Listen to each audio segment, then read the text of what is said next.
theyeshiva.net.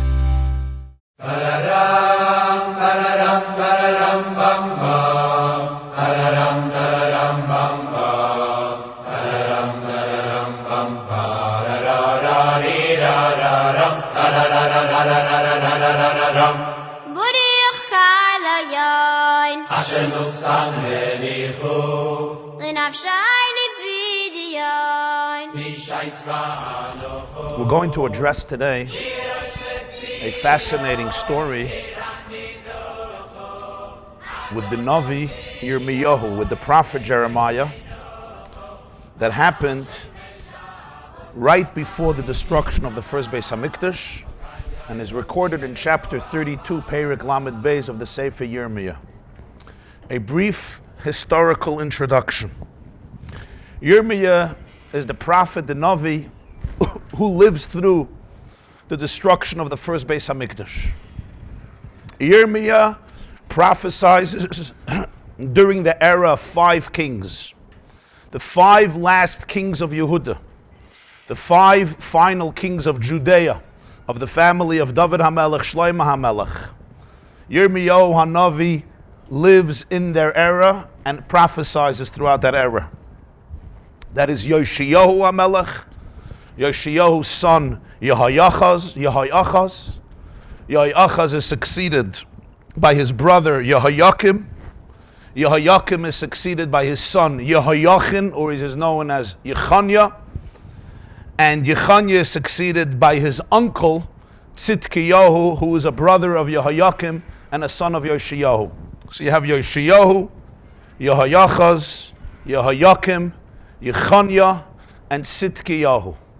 Tzidkiyahu is the last king of Yehuda. It's during his tenure that the Beis HaMikdash is destroyed.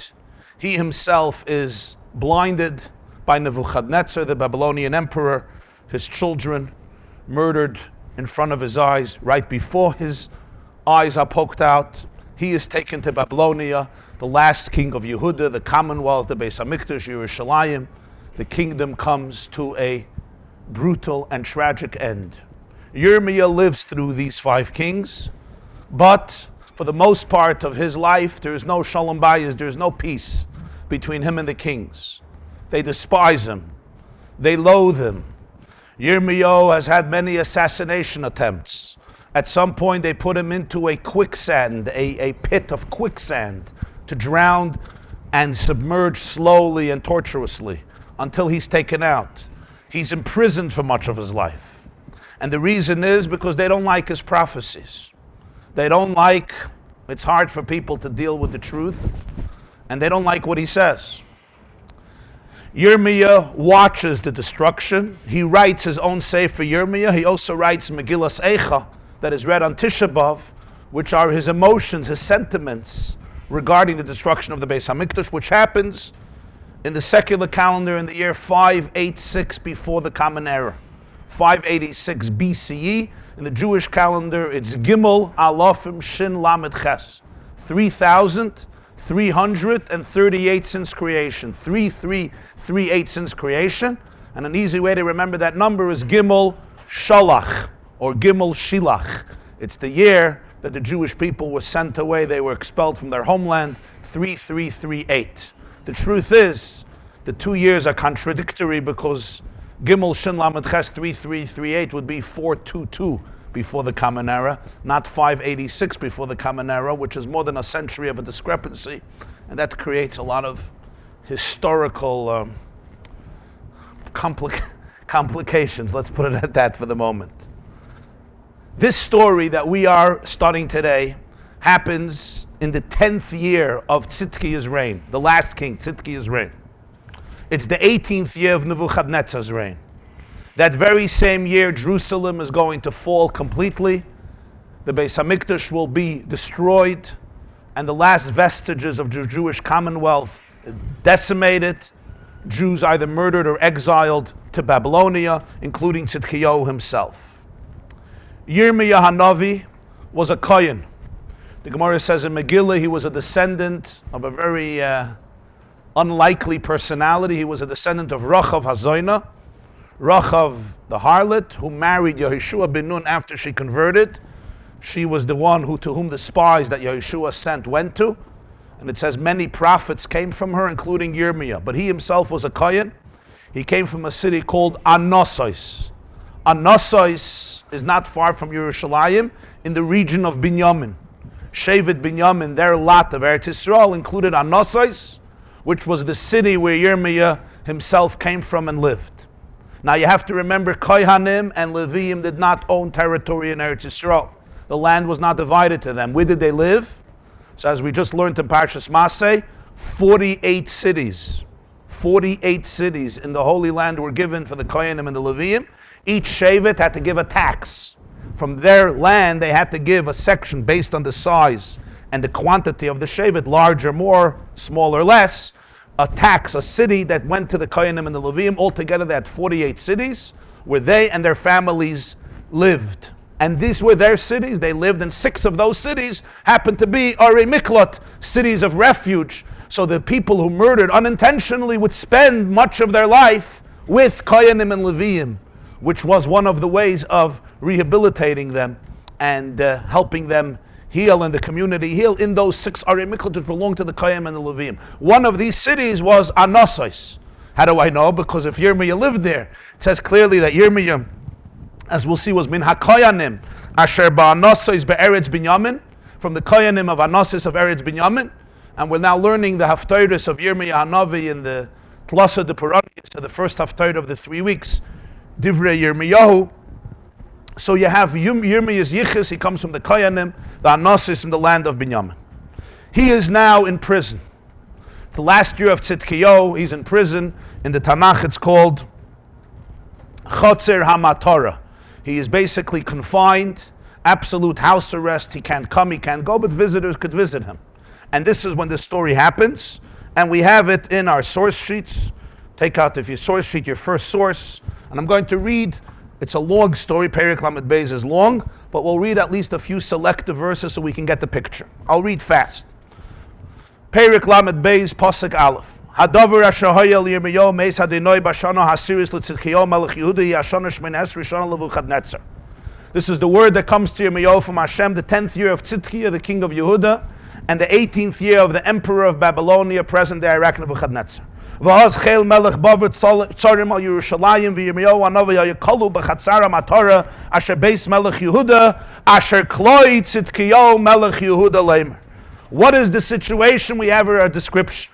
The king of Babylonia is besieging Yerushalayim. Yirmiyah himself is a kalu.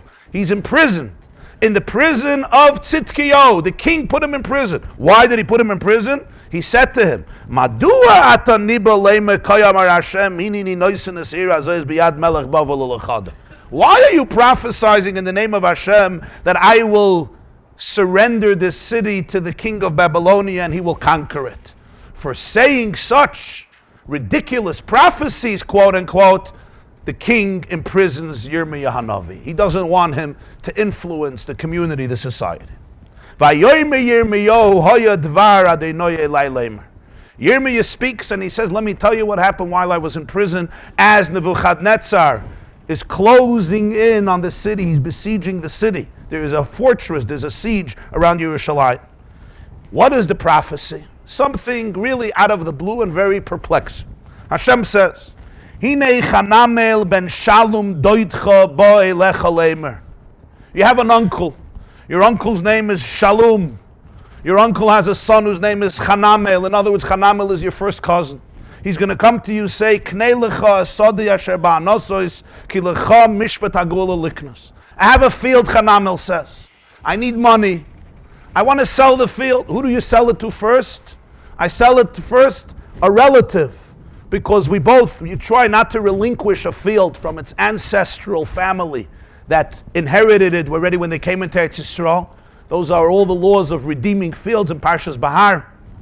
Or even when you sell a field, after 2 years you can buy it back, and even if you don't buy it back, you get it back by Yovel. So he says, you're the first one to make this offer to, because you're my first cousin. First cousin means they have the same grandfather. Not the same father, but the same grandfather. You buy the money. I need the money. It's my field. Take it. In prison. And Hashem is telling this to Yirmiyah that he's going to come. Indeed, Chanamel comes. He makes the offer. So Yirmiyah says, Koyamar Hashem tzvakis alekei Yisrael. Lo koyeches asvarim meile, sefer ha-mikna hazeh, v'sachosem v'sefer ha-goli hazeh, unesatem b'kli cheres l'man yamdu yamim rabba. Hashem tells Yirmiyah, buy the field, but make sure you buy it with money. Make sure there's a contract, there's a document, there's witnesses. The contract is called Sefer HaMikna, the book of acquisition, meaning the deed that helps with the acquisition.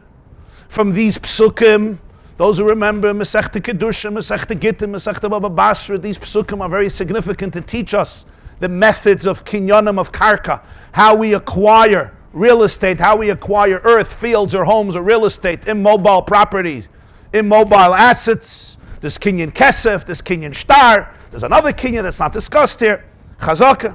Take the document and put it in earthenware potter, clay cheres, clay pottery, because as we know today, clay cheres will stand for many centuries, many millennia, many decades certainly. So the document of the sale will be validated and can be affirmed in the future. Ki koy amar Hashem tzva koyis alekei Yisrael, oid yiknu batim v'sadois uchramim be'eretz hazos. There will still be a time that Jews will buy houses, fields, and vineyards in this country. The story is not over. Yirmiyah does it. He buys the field. He pays Chanamel, the son of Sholom, the money. They write a document. There's witnesses. He puts the document. He gives it to Baruch ben Neriah, his student, to put it into an earthenware vessel because he's trapped. I talk to Hashem, and he speaks a long tefillah. He speaks about Jewish history. He speaks about Yetzias Mitzrayim. He speaks about Eretz Yisrael. Speaks about the journey of the Jewish people, and he says in Chavdalad, Pasuk Chavdalad, the conquerors came to the city ready to conquer. This is not a theory. This is not a promise. Nebuchadnezzar is not getting angry. He's here. They're here. The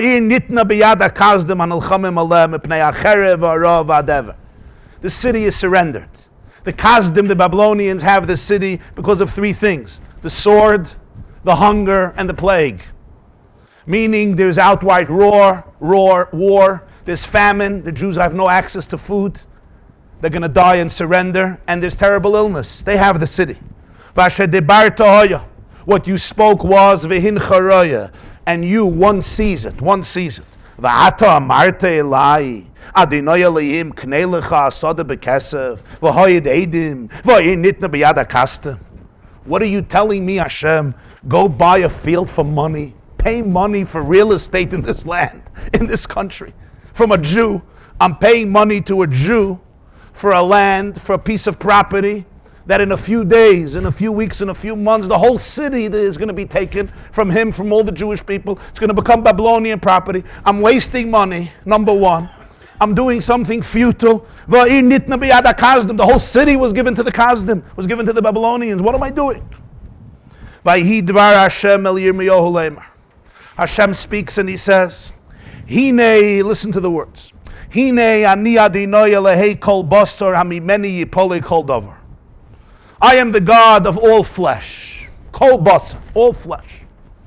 Is anything wondrous for me? Lachein koyamar adinoi ini noisin asira zois biyad akastem biyad Nebuchadnezzar melech Bavel ulechada. Indeed, I'm giving the city in the hands of the Babylonians, Nebuchadnezzar the king, to conquer it. But as he goes on to describe the destruction and the ruin and the decimation in detail, he continues, I'm going to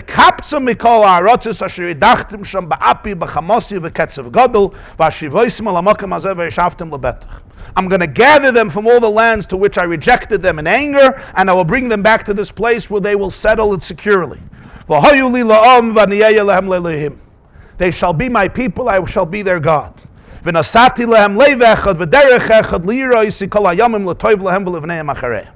shall grant them one heart, one path, to have all of me all the days of their life for their own benefit, for them and their children that come after them.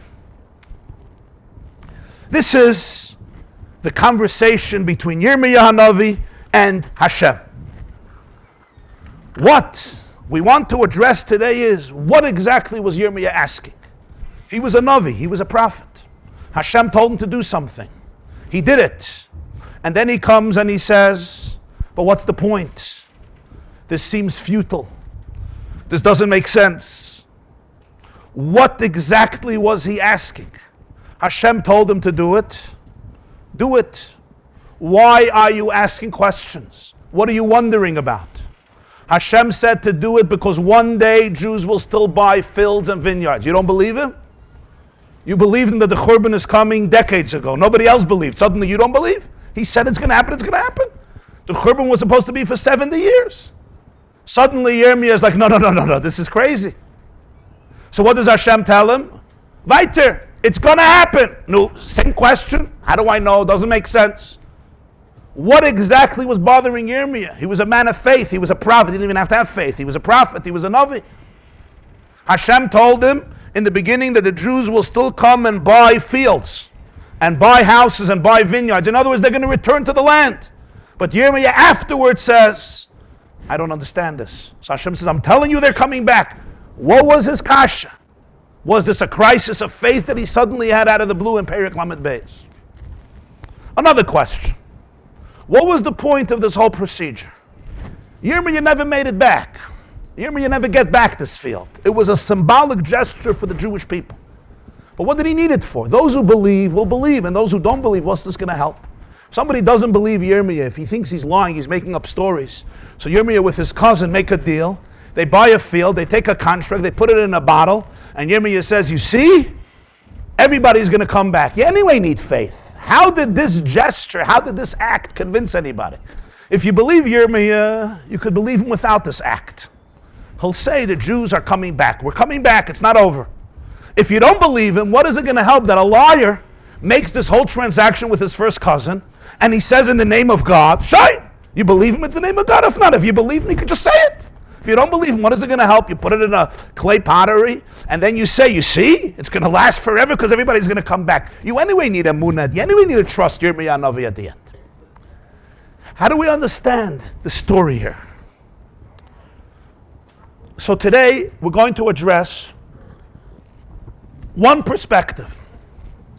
This is a perspective that was conveyed by the Rogatchover Gaon.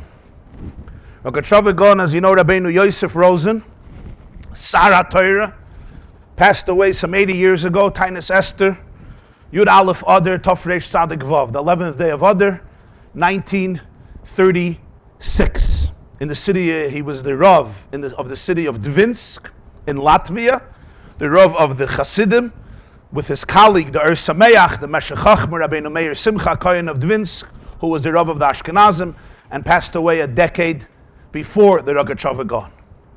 His Svarim Tzafnos Paneach, as I mentioned quite a few times, are something unique, unprecedented. Like Kam Monsey, there was something unique about him. Sadly, because of the conciseness, brevity, and his cryptic language, it's not something that is easy to learn. You'll soon see a shtickle Tzafnos Paneach at the end of this year. We're going to read the original text of the Tzafnos Paneach, and you'll see how difficult it is to decipher even one line of his. One word of his, a few lines, a few paragraphs, becomes very difficult. One immediately sees that he unravels new worlds of thought, in which, as we'll see in this case, the world of physics and science, philosophy, theology, halacha, and practicality all converge into a unified mosaic and tapestry with a seamless whole. And nothing is concealed by him. When he thinks, he sees every Tosefta, every Yerushalmi, every Rambam, every Rashi, every Tosfos, every Halacha, never mind every Pasuk. Anything in the literature of Torah, as Ohr Sameach once said about him, they said he has a great memory. He said he doesn't have a good memory. A memory means you remember what you learned in the past. He says he sees everything. At the moment, he sees everything, and it just all comes together in ways that one can't imagine because we learn it from a more superficial point of view. But when you get to the core of it, suddenly distinct issues that seem disconnected become one. Classic Rogatchover, he explains this story with a Yerushalmi in Ksuvas. Now you're going to read this Yerushalmi. We'll read this Yerushalmi. Besides the Yerushalmi being almost incomprehensible on its own, the connection with Yirmiyah's prophecy and buying a field seems very, very strange at this point. But that's only if you see it from the outside in, not from the inside out. So let's learn our shtickle Yerushalmi, and we're really going off subject. I'm just telling you, we're not just going off subject. We're really going off subject. At least at this point of the game. Yerushalmi Meseches Ksuvos Perek Vav Pasuk Hey. Perek Vav Halacha Hey.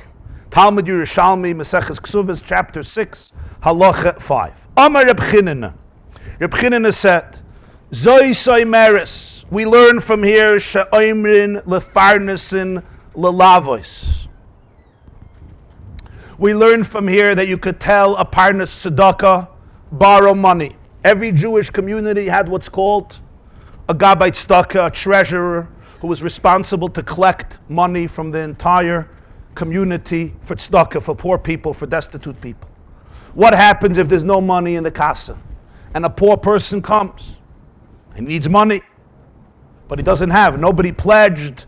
People already paid up their nidorim, their obligations, their dues, their vows. Does he go and borrow money to pay the poor person, and then with the later tzedakah he'll pay back the loan of somebody, or not? Reb Chinina says absolutely. Next line, Amar Reb Yosi, Zoisei Meres, She'einoim Lefarnas in Lelavos. You don't tell the parnas tzedakah to borrow. What there is, there is. What there's not, there's not. Come back later and I'll try to have more tzedakah. He doesn't have to borrow. Okay. The next line, Kahada biyalda asas biyoimai de Reb Ami. This is like the story of a young girl who came biyoimai. What's biyoimai? She came, as the Mefarshim say, she wanted to get married. She had a shidduch. She wanted to get married. She didn't have money. She was poor. She didn't have a family. So she came to the parnas, to the gabbai tzedakah, and asked for tzedakah to marry her off. Rabbi Omar, Rabbi, who was either the parnas tzedakah or was in charge, said, Yishtaboy klamayada. Let her wait till Yom Tov. Meaning, there's no money now. Because there's no money, we can't help her with the wedding. But what's going to happen? Before Yom Tov, we're going to make collections. We'll have money. Yishtabak, let her wait for Yom Tov, and then we'll pay her. We'll give her the money. Amalei Reb Zayda said, Gramis Yifsoid. She's going to lose her shidduch by that. You don't know what's going to happen. Ella, Yitchol. What you have to do is, you have to empty out, complete, empty out everything. In other words, borrow money and pay for the wedding. The Morei, the Moya, the Kaya. Because the master of Yamim Tovim is alive. Zog the Gemara, V'saya de Reb Chanina, Reb Zeir, de Reb Yosik, de Reb Ami. This means Reb Chanina who said, remember what Reb Chanina said, that the parnas tzedakah has to borrow money. He holds, like Reb Zeir. Reb Zeir told Reb Ami, go borrow money and pay for the wedding. And Reb Yosi, who said, you don't have to borrow money, holds like Reb Ami, who said, no, wait till the money comes in by the Yamim Tovim, and then we'll pay for the wedding. What is going on here? What is the meaning of this Yerushalmi? So all the Mefarshim, the commentators of the Yerushalmi, struggle with this. What's clear is the story that in the time of Rabbi, a young woman comes to get married. She needs money for the wedding. There's no money. Rabbi says, wait for the next appeal. Shabbos HaGadol, we're going to make a big appeal. Erev Sukkot, Yom Kippur, by Kol Nidre, we're going to make a big appeal. Come back after Yom Kippur. There's going to be plenty of money. The cash flow will be amazing, and you'll be able to get married. Reb Zayd is very upset and says, absolutely not. Borrow money and pay for the wedding right now. Why? Because the master of the holidays is alive. Now let's ask a question. What's the Svaras HaMachloikes? Two Amirayim, Reb Chinina, Reb Yosi, Reb Ami, Reb Ze'er. Both have the same opinions. One says borrow, one says don't borrow. What's the logic behind it? You could say one was Fiscally responsible? What was fiscally irresponsible? People ask all the time, how am I supposed to run my yeshiva? How am I supposed to run my shul? How am I supposed to run my household? Yes, credit cards, no credit cards. Some people say, no credit card policy, no loans. What you have, you give. What you don't have, you don't give. Others say, loan, borrow, you'll pay back. Is that the whole machlokes? One is very responsible. One is more in a box. One is more a circle. One is more rigid. One is more uninhibited. One is a spender. One is a little more tight. Is that the machlokes? Or is there a svara behind it? Is there a logic behind it? Yerushalmi doesn't say. He says borrow. He says doesn't borrow. But then when you see the response of Reb Ze'era, now you really want to know what it means. He says, of course, borrow money. You know why? The master of the moyadim is Kayim. What does that mean? Who's the master of the holidays? The one who made the holidays, Hashem. He's alive. Nu Reb Ami didn't think he's alive. So some meant, it was like we'll say in Yiddish, Nish Gedaige, the Eberste wird helfen. God is alive. You borrow money, and the Eberste wird helfen. So da grace Gott. God exists. A girl needs money to get married. Get her the money by hook or by crook. You don't have the money? You don't have the money. Borrow. What do we do in a month, in a year? There's going to be a huge loan to pay. Our wedding could cost $40,000. Even if you make a small wedding, it's on $15,000, $20,000, $20,000. And never mind if the mechutin has big hasagas, of course, because the gabbai stock is anyway paying for it. So why not have big hasagas? So he says, Mara de Maya de Kaya, the Eberste wird helfen. Why Mara de Maya da? Mara de Ribono Olamim, God, the master of the holidays. Rabbi said, wait for the holidays. He said, the master of the holidays is alive. He should say, Hashem is here, Hashem is going to help. What's the diuk? Mara de Maya da. What does that mean? And what does Rabbi think? Rabbi says what? No, we don't trust. We follow nature. There's no money, we don't deal with it.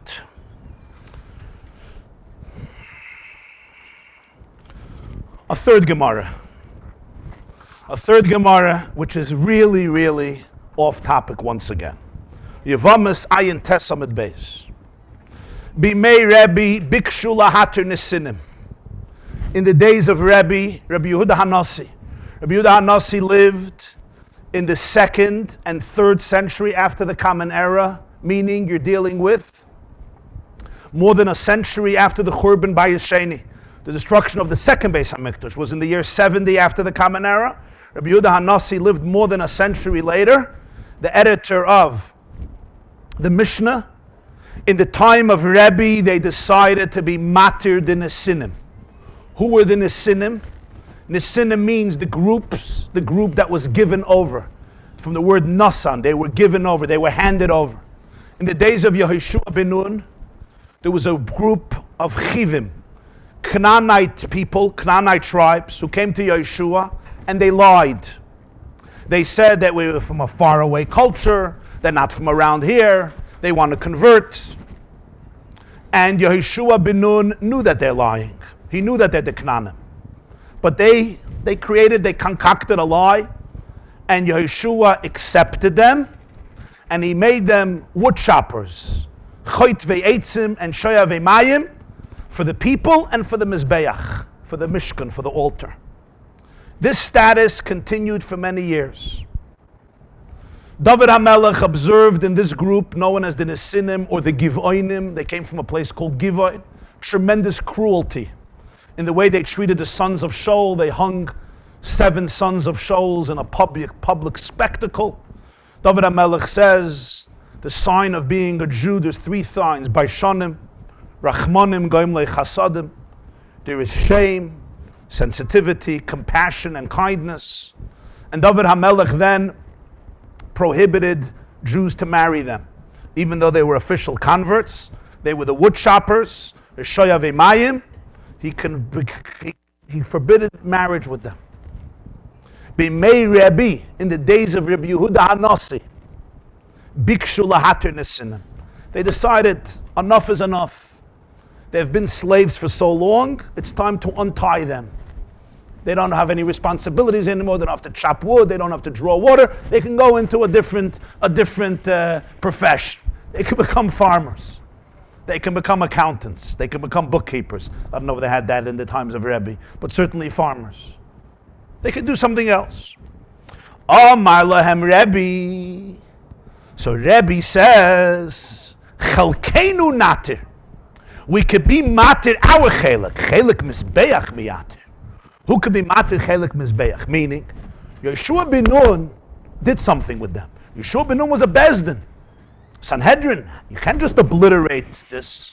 The answer is, Rashi says, Yuva Messiah test, hefker bezdin hefker. Every Jewish court, a genuine Jewish court, has the halachic authority to relinquish ownership, to make something ownerless, hefker bezdin hefker. So it's not that they're arguing with Yeshua. They're just saying nobody owns them anymore. They're mafkir, the nesinim. You're ownerless. Nobody owns you. You don't have to serve anybody anymore. Rabbi said, great. Chelkeinu natir. Chelik mizbeach miyatir. But there's the part that they owe to the mizbeach. Their shibud, their dedication to the mizbeach, not to us, to the altar. They would serve in the Mishkan of the Beis HaMikdash. They would bring the wood and the water. Who can untie that? Who can undo that? The son of Abba argued, the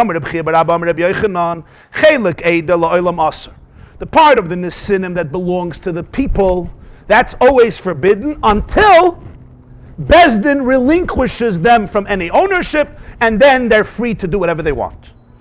Chelik mizbeach, bizman shebeis hamikdash kayim asur, ein beis hamikdash kayim shari. The part that they owe to the mizbeach depends. If there's a beis hamikdash, it's valid. There's no beis hamikdash, they have no obligation to the mizbeach. It doesn't exist, and therefore, Reb Chia bar Abba holds you could relinquish ownership over the Gevonim, and they're free completely. Why? Because there's no Mizbeach, and the people, Bezdin was mafker them. Rebbe argues. Now, Rebbe lived more than a century after the Churban Beis HaMikdash. Where's there a Chelik Mizbeach? Where is there a Chelik Mizbeach? He holds that there's still a dedication that they own to the Mizbeach. Reb Chia disagrees. There's no Beis HaMikdash.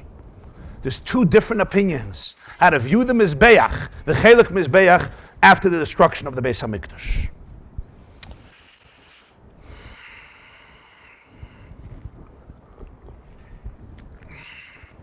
So we have the story of Yirmiyah with the fields. We have the story of the girl, an orphan perhaps, who wanted to get married, and what happened? There was no money in the tzedakah pushka. We have the story with the Gevonim in the time of Rabbi, the Nesinim. He did not allow them to become and be seen as completely regular, because there's still the avdus of Chelik Mizbeach. There's still avodim for the Mizbeach. They still have the status of avodim, which also limits the regular marriage to regular, ordinary Jews. Rambam Hilchis Gerishin Perek Tes Halacha Lamed Gimel. Ha'omer l'shliach ten get zel ishti b'makom ploini v'nostin la b'makom acher ein get. You tell a messenger, give this get to my wife in this particular place, and you go and you find her somewhere else and you give it to her. It's not valid. Why? He made a condition. He said, I want you to give it to her in this place. You did it somewhere else. It's not a get. They're not divorced. What if he says, give this get to my wife? By the way, she is in this address. He finds her somewhere else and gives it to her. It's fine, because it wasn't a condition. He was just giving a maramakam. He was just trying to tell the shliach where he was going to find her. It wasn't a condition in the get. Give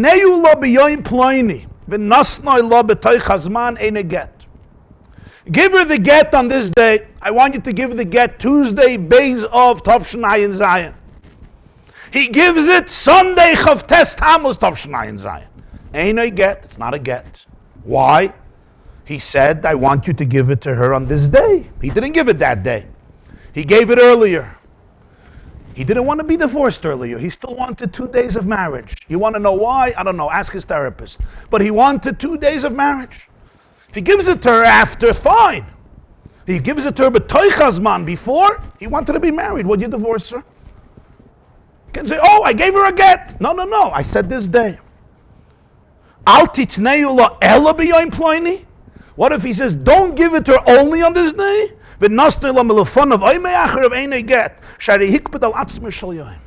If he says, don't give it only on this day, then even if you give it later, it's not a get. If he says, give it on this day, it means from this day and on. Not before. You give it before. He didn't want to get. You're not his emissary. You're doing your own thing. She's not divorced. Sorry, it's not a get. Even Tuesday, she's not divorced because she never got the get. If, however, he says only on this day, then day before, after, it's not a get. You have to give it on this day. Next, Yerushalmi Shvuas Perek Dalad Halacha Gimel.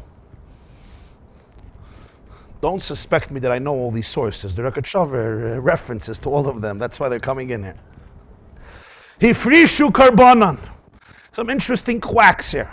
Two people, they separate their carbon. Va'amru, they say,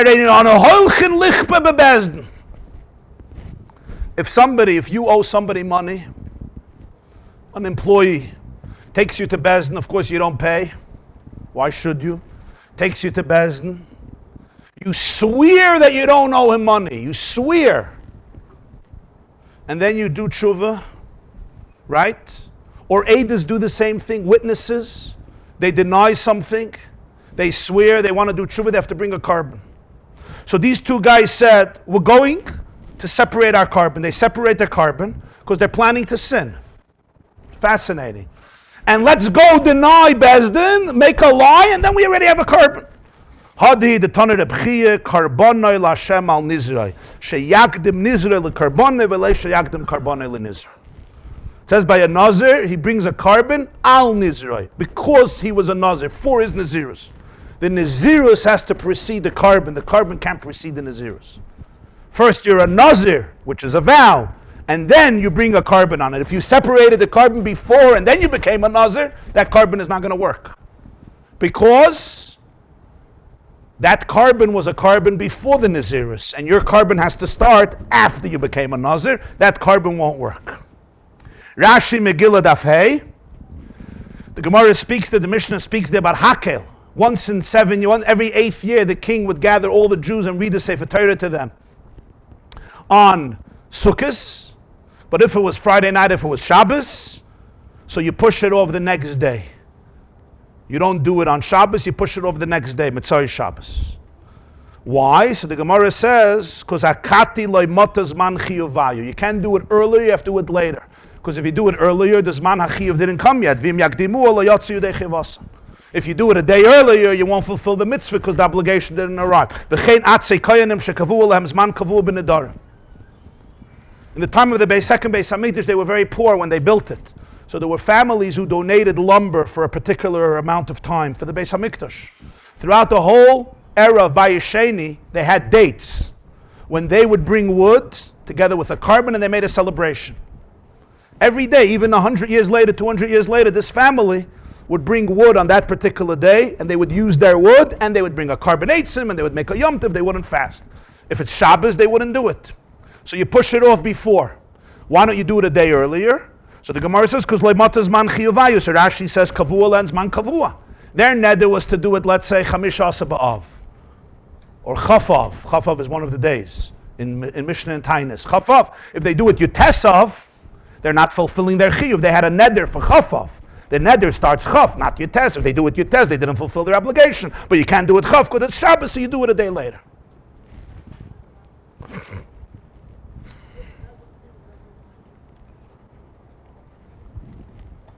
Comes the Rogatchover and says, based on all of this, we can go back to the Yerushalmi, but here we have to introduce a completely different question. And this is the question of the Rambam in Hilchas Tshuva, in Perek Hey. It's known as the question of Yediyah and Bchira. God's knowledge versus free choice. It's one of the big questions that has plagued humanity, including Jews, for many generations. And it's a simple question. If Hashem knows the future, how can we have free choice? The two seem to be mutually exclusive. And this is the big question the Rambam raises, and his answer is a very complicated answer, and the Ravid gets upset at the Rambam. Don't ask questions if you don't have answers. You start asking questions, you confuse us, and then you don't give us answers. And the Rabbi has his perspective. And throughout the generations, Jewish philosophers and thinkers, whether it was the Maharal, or the Medrash Shmuel, or Rabbi Moshiach Mashino, both in the world of philosophy, in the world of Nister, in the world of Kabbalah, in the world of Mussar, in the world of Chassidus, this discussion has, the world of Drush, this discussion has been a very prevalent one. But the Rambam raises it with a lot of fanfare and drama, and he says one of the two can't be. Very simple.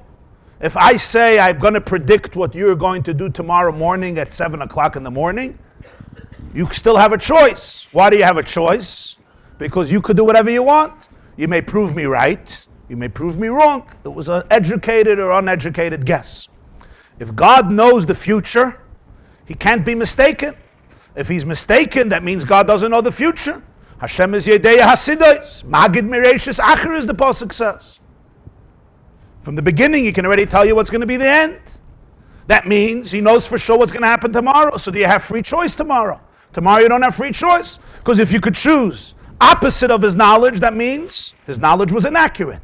So you say you can't choose opposite of his knowledge. You can only choose the path that he predicted you're going to take. If you can only choose that path, then it means you're forced by this choice. You may feel you have a choice, but you don't really have a choice. Question of the Rambam. Big question. Yediyah and Bchira. Right? Every 17-year-old who starts asking questions, this is their first question. How do you tell me I have choice if God knows? And we say, welcome.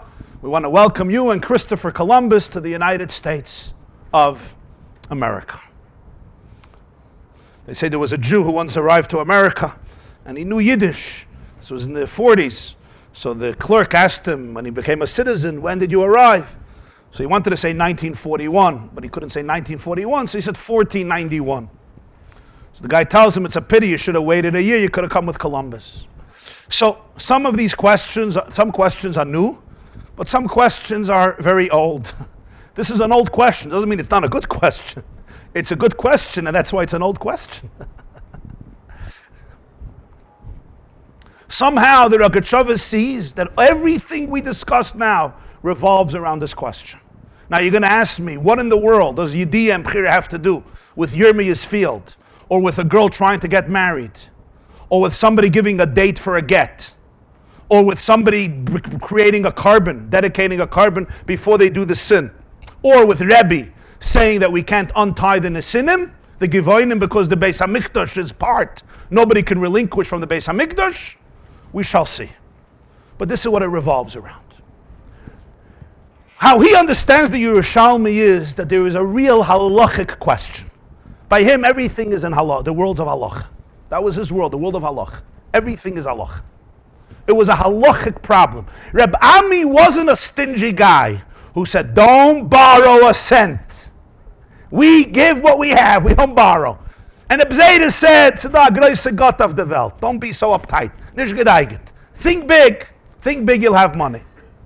The machlokes was actually a very serious one in halacha. Not just sentiments, not just attitudes, not just dispositions. And where do you see this in the words, Mored and Maya Dakaya? What's the problem? Problem is, people would make nidorim, nidrei tzedakah, constantly. People would make vows of tzedakah, obligations. I'm going to give before Pesach, I'm going to give $3,000 for tzedakah. Before Sukkot, I'm going to give $10,000 for tzedakah. 100 shkolim for tzedakah, 20 shkolim for tzedakah. Everybody lefum shura delay. You make a neder, you have to fulfill it. So a Jew made a neder, let's say, on Rosh Chodesh Sivan to give tzedakah. Rosh Chodesh Sivan to give tzedakah. He has to fulfill the neder. He says, I'm going to do it within a day, within a week, within a month, within 2 months, within 3 months, within 30 years, as many people do it. But he makes a neder, Rosh Chodesh Sivan, to give tzedakah. Fine. Here's now what happened. A month earlier, Rosh Chodesh Iyar, let me change the dates. So it'll work with Sfiras HaOmer so we can make it more practical. It comes to Tesvav Sivan after Shavuos. A girl comes and says, I need money to get married. It's after Shavuos, everybody's getting married. I want to make a chasana. The guy by tzedakah says, there's no money. There's no money in the kasa. no problem. Go borrow money, and you'll give me for the wedding, you'll give me tzedakah, and then, when the next pledge comes in, you'll have money, you'll pay back the loan. This is what's bothering Rabbi. The next pledge is coming in, say, Rosh Chodesh Av. Somebody made a pledge, Rosh Chodesh Av, I'm going to give today money, the beginning of the 9 days, Tziyam b'mishpat tipada, v'shaveh b'tzdaka, I'm giving tzedakah today. He brings in the money. He brings in his money to the casa. Tzedakah. What does the guy by tzedakah do with his money? He pays back a loan that he took Tesvav Sivan a month and a half ago to pay for the wedding. Says the Rogatchover, there's a big problem here. What's the problem? The man who gave the tzedakah did not fulfill his neder. Why? When was his tzedakah given? When was his tzedakah given? Before his neder. He gave tzedakah. He doesn't know that, of course. He thinks his tzedakah was given after the neder, which makes it so complicated. Because he doesn't know, he can't know. He made a neder today to give tzedakah before Shkia. He comes in with a check, $10,000. The guy by tzedakah says, "Oh, Baruch Hashem, Yankel Machmashem Meshuga, a month and a half. Who's the geld? Who's the geld? Who's the geld?" He runs with the money, he gives it to him. Everybody's happy. The Kala is happily married. At least let's hope that. Yerushalmi doesn't discuss what happened afterwards. But let's hope she's happily married. Usually if there's no money, it helps. Somebody once said he got divorced because of religion. Said, what's pshat? He's an atheist. Said his wife worships money and he doesn't have it. So what happens is, let's hope they have Sholom bias. Okay, so they're done. They have their money. Tzedakah was given. The money is being used to pay back a loan. It's not being used now for tzedakah. It was used for tzedakah a month and a half ago. Tain is the Rogatchover. The man never fulfilled his neder.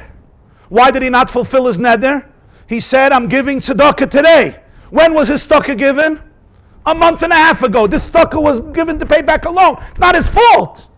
But you're taking money from people who make promises and you're not fulfilling the promise. And that's what he brings from the Rambam. You tell this man, I want to give the get on this day. He gives it earlier. It's not a get.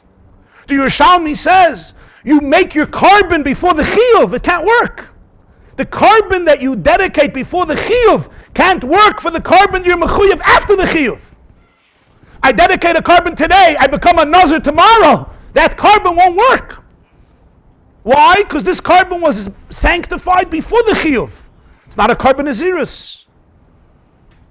The person made a neder to bring wood on Chaf Av. He brings it Yutes Av. It's not good. I know that tomorrow he's going to have to bring it. But the chiyuv wasn't here today. It can be used. It's a very nice thing to give extra tzedakah. But the problem is you got to go back to him and say, we need another $10,000. Which is not fair. He says, Rabbi wasn't a stingy man. Rabbi says, we can't work this way. We can't work this way. We're going to create halachic disasters here. You have to understand what's happening. Wait for Yom Tov. Yom Tov we make appeals. People will give money. Then we'll take the money. We'll give it to the girl. Beautiful. Hachnasas kali. You don't have a better tzedakah than that. Gemacht. Nicht schlecht, huh? Not bad. Psasvara. What? It's without a neder, yeah. If it's without a neder, I don't care. But a person is giving tzedakah because he wants to, whatever he wants to. He made a neder, he wants to have the schus of the tzedakah. This is a whole different tzedakah. So Rabbi says we can't do this, and it could be a serious issue. Lo yachel dvaroi. A neder we just learned in Matos. Lo yachel dvaroi. You're not allowed to desecrate your neder. He made a neder, he never did it. He's an onus, it's not his fault. But we're doing this. We're doing this. Rabbi said we can't run a business this way. Sorry. We feel bad, but we can't run a business this way. In other words, Rabbi doesn't mind if the Gabbai tzedakah goes and borrows money for her. That's fine. You could borrow money for her and make a different cheshbon, not connected to tzedakah. But we can't do it as part of the kuppah tzedakah, yeah?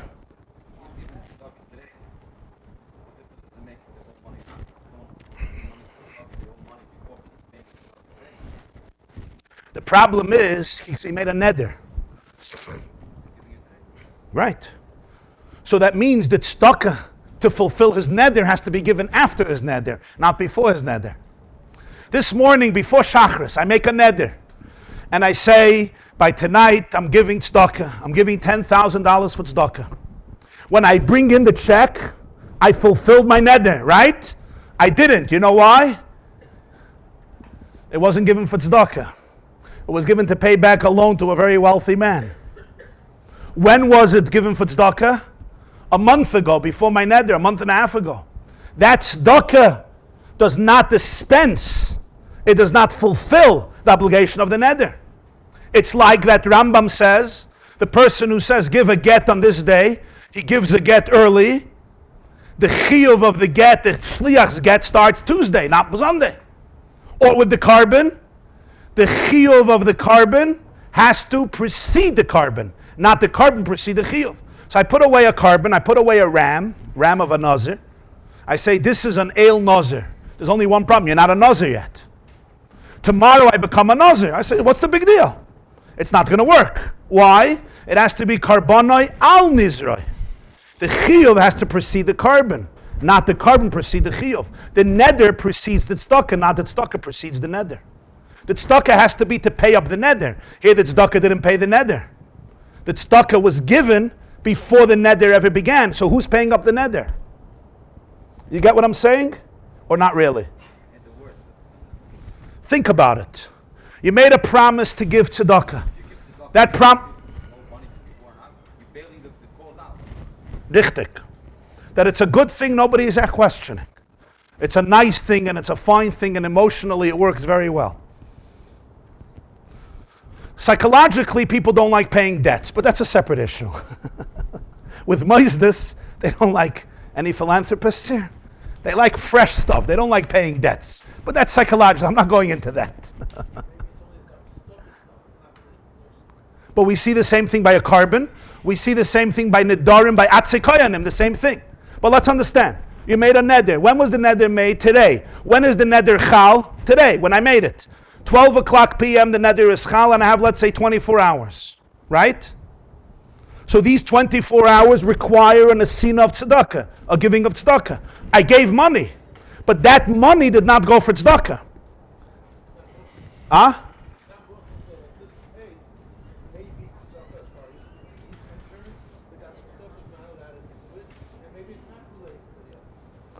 So it could be a situation where a person just throws in money and says it's not connected to anything, just use it, right? You're right.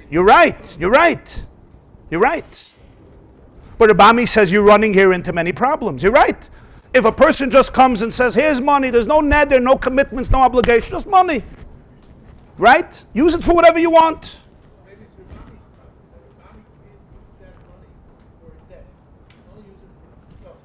Right.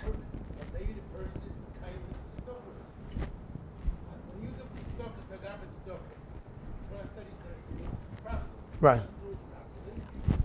Exactly. Rabbi Ami says we're going to be violating his neder. It's not his fault, but it's our responsibility.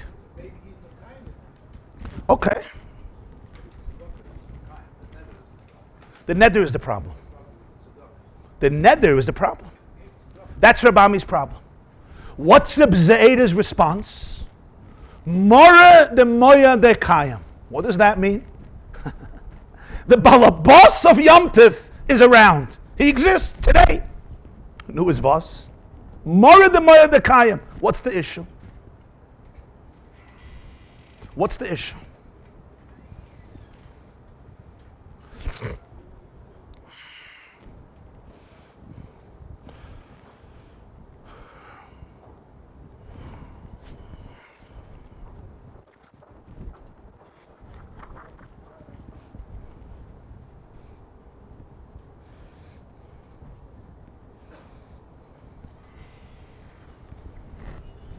So take a look in the next source, after the Rashi Megillah, Toisefta Eidiyus Perek Aleph. The Rogatchover introduces here a Toisefta that he didn't find, he sought in Eidiyus, chapter 1. Hayomim v'hashoyes kechut hasayra lefnei hamokim. Days and hours are kechut hasayra, are like one strand of hair lefnei hamokim, in the presence of Hashem. What does this mean? Yomim and shoyes hakachut asayda lefnei hamaka. For us, hours represent the duration of time. Days, a larger duration. Weeks, months, years, decades, centuries, millennia, a larger duration. What the Tosefta is saying is, lefnei hamakim, it's kachut hasayra.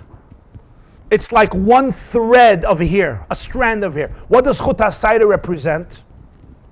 So he brings from many halachas, which I didn't quote here, a Rambam, a Tosefta, different sources. Chut hasayra represents, in our vernacular, even though it's not the exact case, but it represents, it's symbolic of something that's indivisible. When we want to describe something so tiny that you're not going to come and divide it further and further and further and further, even though, of course, especially today, there's ways of dividing strands of hair. But nonetheless, it represents a unified, indivisible structure. Yomim and shoyes hakachut hasayda lefnei hamak. What is Reb Zayda saying?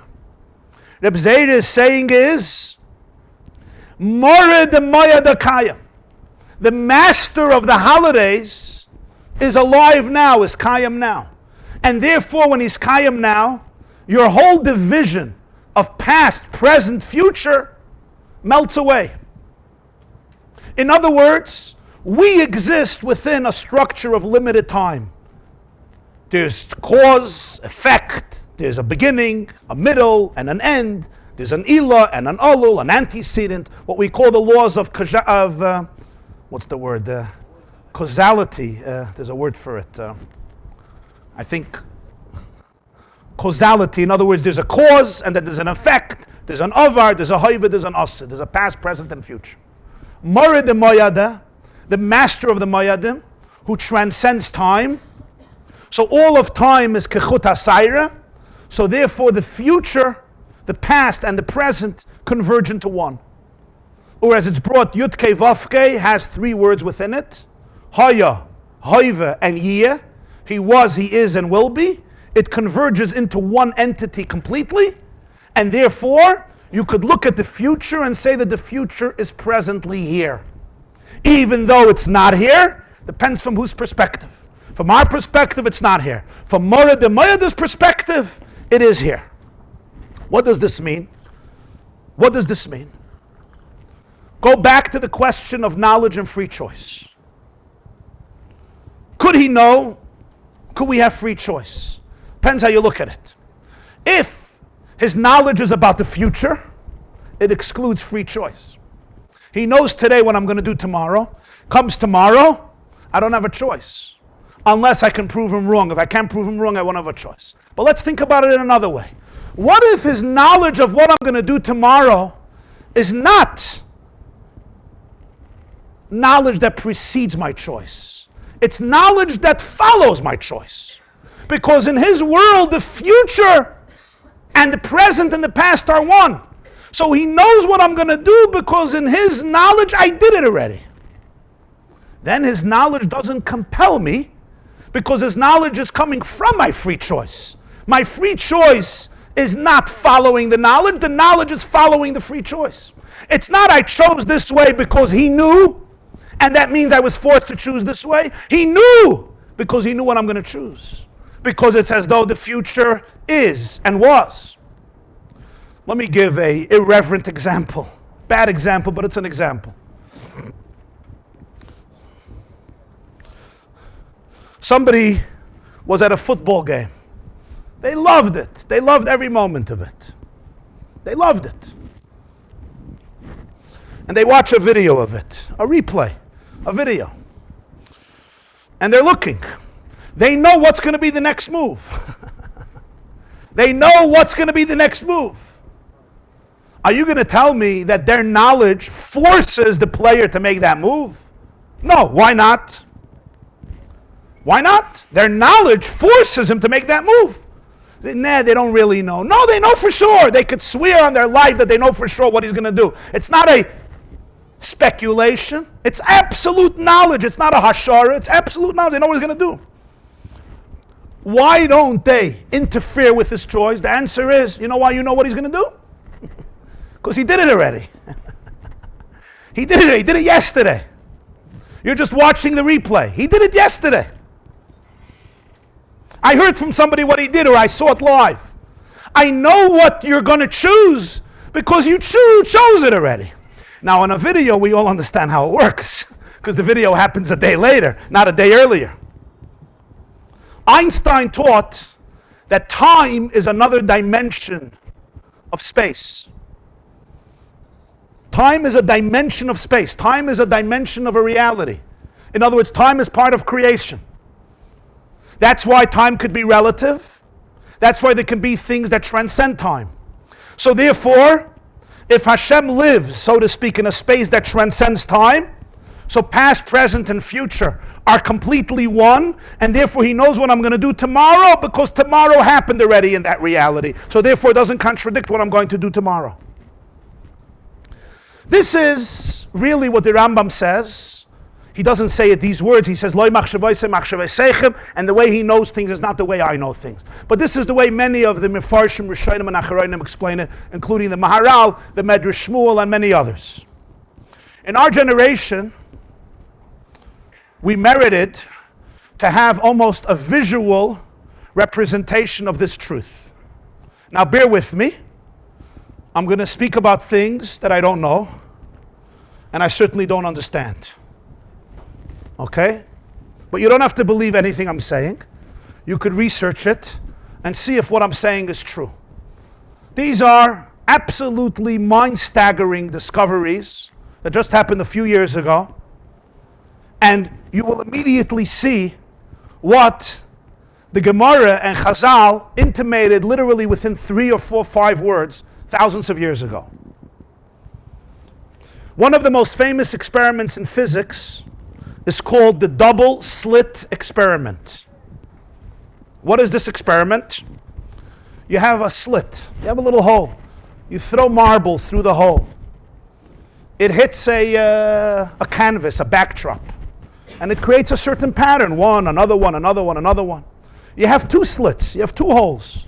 You have a curtain with 2 slits and you're throwing the marbles through.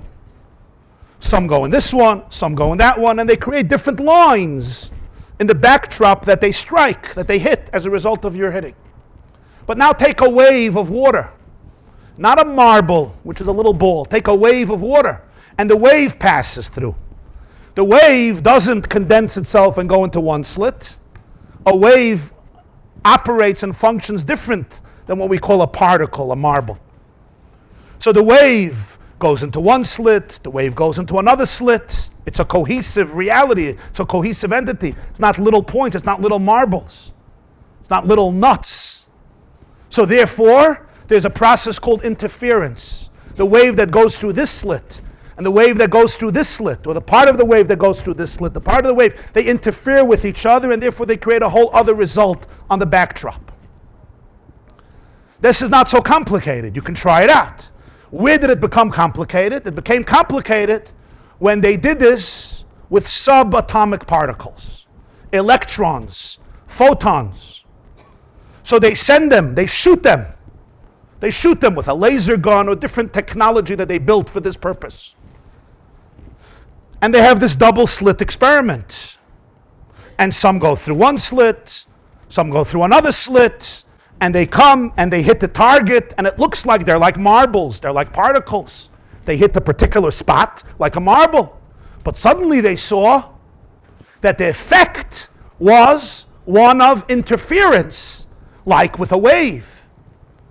So they couldn't figure it out. On one hand, it was behaving just like a particle, which means it goes through one slit and it can't go through the other one. Either you go to the left, you go to the right. On the other hand, the results were that of a wave. The formulation on the backdrop was completely in a process known as interference, which is like a wave. And they couldn't figure it out. Is it a particle? Is it a wave? Suddenly it had a dual identity, and the identity is paradoxical. Either you're this or this. Just drove physicists crazy, mad. Developing a whole system of discipline known as quantum mechanics. This is one of its aspects, many other aspects, of this dual identity of subatomic particles. They're not particles, they're not waves, they're waves, particles. They go through one slit, but they also go through the other one. They go through both, they go through neither. Very complicated, very interesting. But then, They did something else. They decided they're going to force their way into the mystery and find out what it is. So they put up detectors by each slit to figure out which one the subatomic particle is going through. When you shoot it, is it going through this one or is it going through this one? And it detected it. It went through this slit and went through this slit. And what happened? Suddenly it behaved like a particle. The moment you watched it, it behaved in one way like a particle. When they didn't detect it, it operated on a paradoxical level. The moment they tried to detect it and observe it, it collapsed into one reality. It would not anymore be a paradoxical reality. So now they came to the next step. And this is where people went mad, because this is a real mind stretcher, because they couldn't figure out what happened. They decided they're not going to detect it when it goes through the slit. They're going to put up the detectors after it goes through the slit. After already it went through. What happened? They put up the detectors after the subatomic particles, even one, went through the slit. Afterwards. And then they detected it. And what happened? Retroactively, it collapsed into one condition, one reality when it went into the split. When it was going through the split, it was behaving as a particle and a wave simultaneously because it wasn't observed. When it was later observed, it had a retroactive impact in the past, as though when the particle was going through, it knew that in the future, somebody is going to observe it, and when later it observed it, retroactively it already had that, and it already collapsed in, even though you observed it only later. But then it went even more crazy. They made a second detector to erase the first detector, called a quantum eraser. So it goes through the split, it's not being detected. So it's behaving like a meshugana. It gets detected, so it behaves normal. But then another detector erases it. So it's not being detected. Retroactively, it behaves in a paradoxical way where a particle and a wave are functioning together. This is called the quantum eraser experiment. In other words, on a quantum level, the laws of time as we know them don't mamish exist. It didn't happen yet. It's going to happen later. But in my world, my subatomic particle knows what's going to happen tomorrow as though it happened already, and it's behaving that way. And if later it changes, it knows that also. The future is here now. The regular process of time, and this is in physics. In other words, the deeper you go into a reality, the more it transcends the element of time.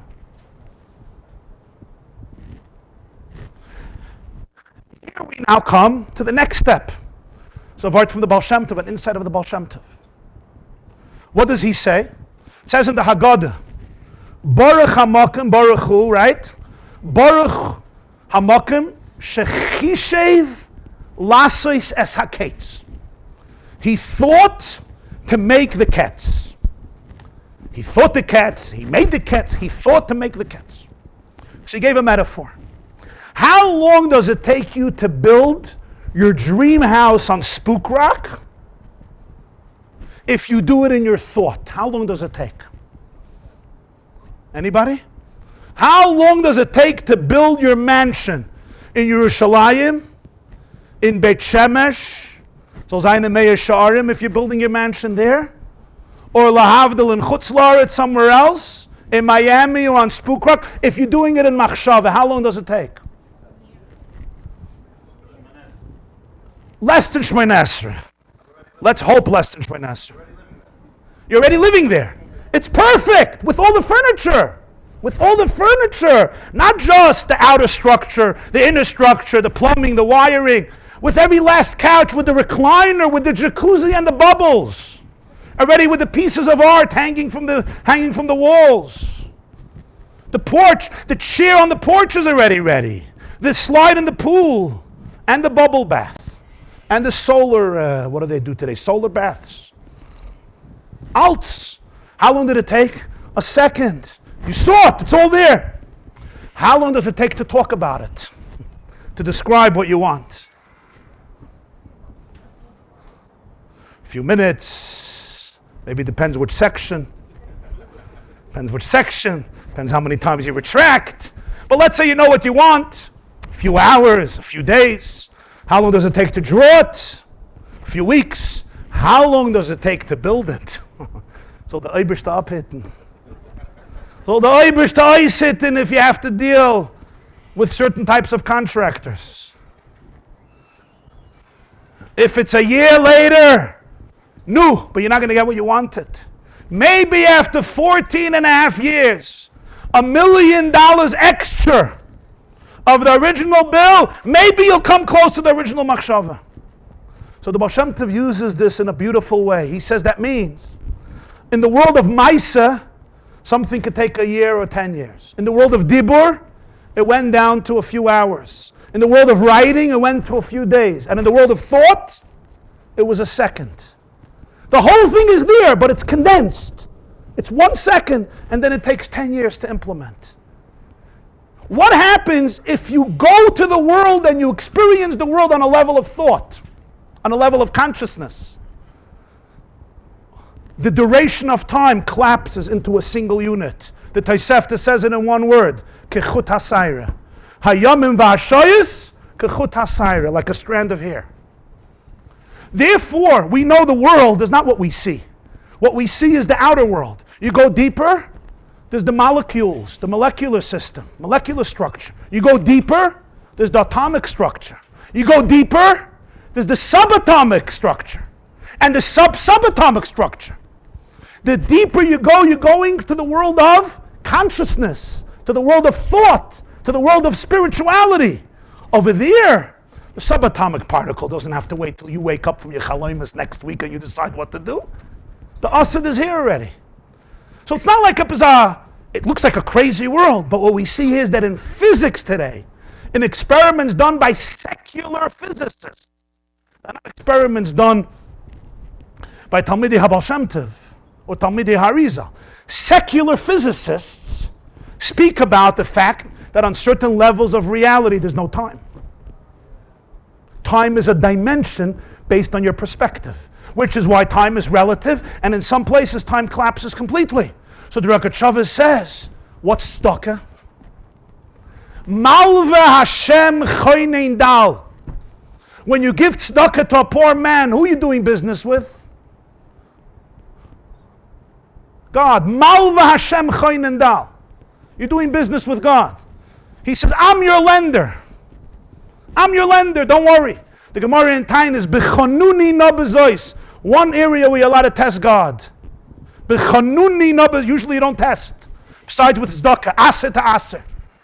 Test me. V'arikoisi lochem bracha ad blidaya chayivlu sif seisechem eloy madai. You're dealing with the divine. So the Bzeira says, Mora de moya de kayam. By God, the future is the present. So when a person makes a neder to give tzedakah, he's already in the realm of Hashem. If he's in the realm of Hashem, the tzedakah, the neder that was given today, and the tzedakah, the money that he gives afterwards, you don't say anymore that the tzedakah that was given a month and a half ago cannot function because the neder is the future and the tzedakah came before. Here you go into the world of the master of the Moyadim, the Mora de Moyadim. The Mora de Moyadim is what happens before Pesach. Pesach is already here. If Pesach is already here, so then his neder was already. So if his neder was already, the tzedakah dispenses his neder. Mora de Moyadim kayam. That's what the Bzeira told Rabbi. That's why you could borrow. If that's the case, the question is, can halacha operate on that level? Does halacha operate on the level of quantum mechanics? Which level does halacha operate? Usually halacha operates on a level of visibility. We don't operate on an atomic level. We operate on the level that we see. If not, there wouldn't be a mitzvah of tefillin. What do you put on tefillin with atoms? It's hard to put on tefillin with atoms. It's hard to put on tefillin with electrons and photons and protons. Although we're putting on tefillin with photons and electrons and protons, but it has to collapse into a box. On the atomic world, it doesn't look like a black box, or a mezuzah, or tzitzis, or anything else. So of course halacha displays and relates to the physical world that we inhabit. But Reb Ze'era says, there's certain issues like tzedakah, where Hashem says, this is my world. Mora de mayada. I take you beyond time. I take you beyond time. Mora de mayada kayam. By a get, you're not going to say that. By a regular carbon, you're not going to say that. I go and I lie, and then I bring a carbon, and then I lie. The carbon has to come after the Aveira, not before the Aveira. You're not going to say that in every situation. Rabbi Ami says by tzedakah, you're going to say it. If this is the case, he says, come back to the Nesinim, the Givonim. Come back to the Givonim.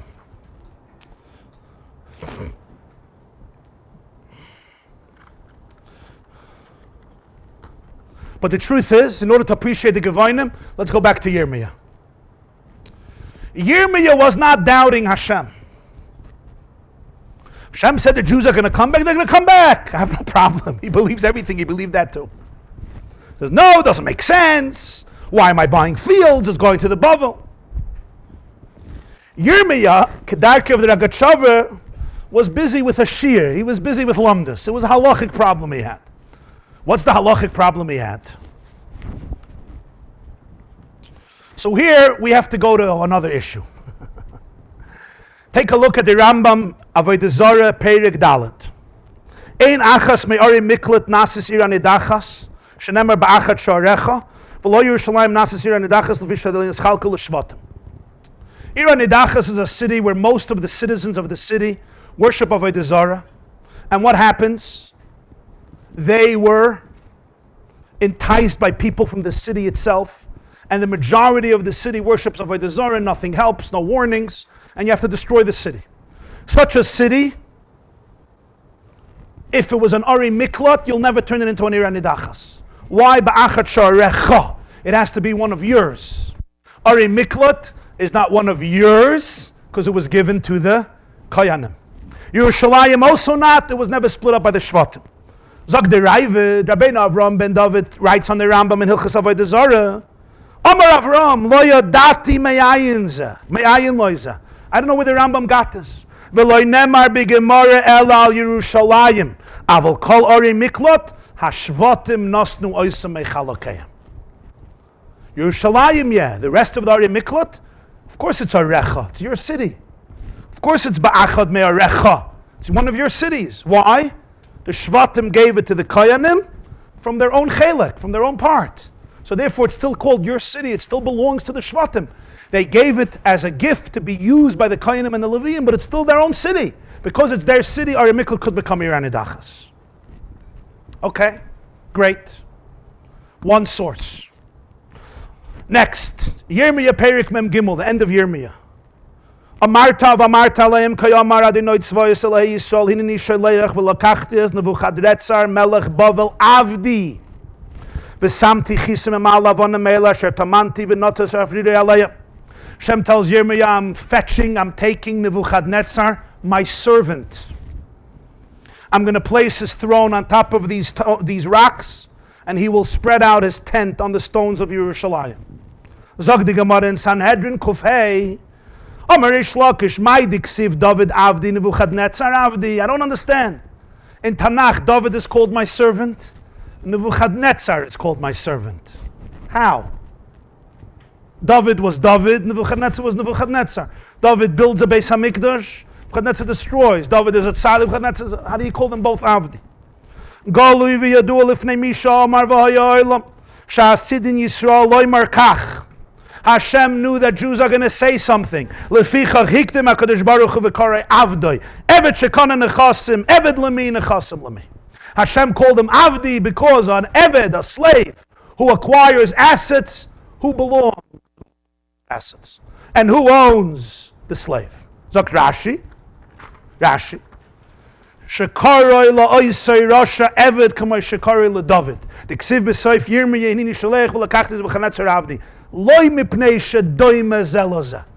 Ella, Golui v'yadu lefnei mishama v'olam sh'asidin Yisrael loymar kvar macharnu HaKadosh Baruch Hu kvar machreinu HaKadosh Baruch Hu Nebuchadnezzar leficha chiktim HaKadosh Baruch Hu v'kora avdi leNebuchadnezzar k'dei lahachzir lehen tshuva Eved lemi nechasim lemi k'loymar Nebuchadnezzar avdihu v'chol ma shekona lihu v'adayin lo yatzasim mirishus. Jews are going to say, we're done. We became slaves of Nebuchadnezzar. We're not your people anymore. We are slaves forever. We belong to him. Hashem says, he's my slave. My slave bought a slave. Who does the slave belong to? Belongs to me. My slave brought property. Who does the property belong to? Belongs to me. That's why he calls Nebuchadnezzar my servant. He's not like David. He's not my servant in that sense. But don't think he's not under me. He's also under me. So you're also under me. You never left my domain. You never left my property. You never left my world. You never left your relationship with me. Zog the Yerushalmi moyet katan peire gimel halacha zayin. Kila las Hashem minayin. The Mishnah says in moyet katan, if somebody hears somebody cursing Hashem, chas v'shalom, he has to tear his clothes. How do you know? There's a pasuk in Melachim Perik Beis Yutes. There was a man named Rav Shokeh. Some say he was Chizkiah's son. It's a separate story. He cursed Hashem in public. He spoke to the Jews of Yerushalayim, asked them to surrender to the Assyrian king. He said, what are you going to Chizkiah? He's not going to save you. Come to us. You'll have a life. The pasuk says he spoke in Hebrew, Lashon Yehudis, so everybody could understand. They told Chizkiah what he said. Vayhi kishmaya melech Chizkiah as divrei Rav Shokeh vayikra es b'gadav. He tore his garments. Frag the Gemara ma'oli kroyal kilalas ha'akum. What if an idol worshiper, a Gentile idol worshiper, curses Hashem? Do you tear your garments?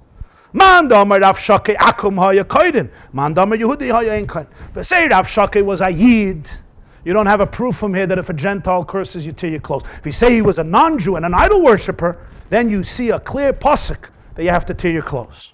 Tani Rabbi Yeshaya. Echad sheshama kilas Hashem Yisrael v'echad shama kilas Hashem in ha'akum chayav l'kroya. The halacha is you always have to tear your clothes. My timer, Yirmiyah.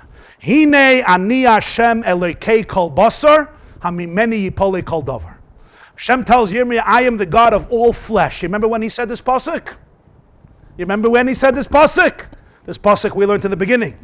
When Yirmiyah asked, why are you telling me to buy a field from Hanamel when the whole country is going over to the Babylonians?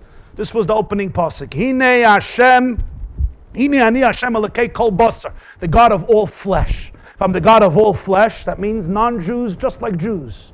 Non-Jews just like Jews. A non-Jew curses God, you also have to tear your clothes. It's the same travesty, it's the same tragedy.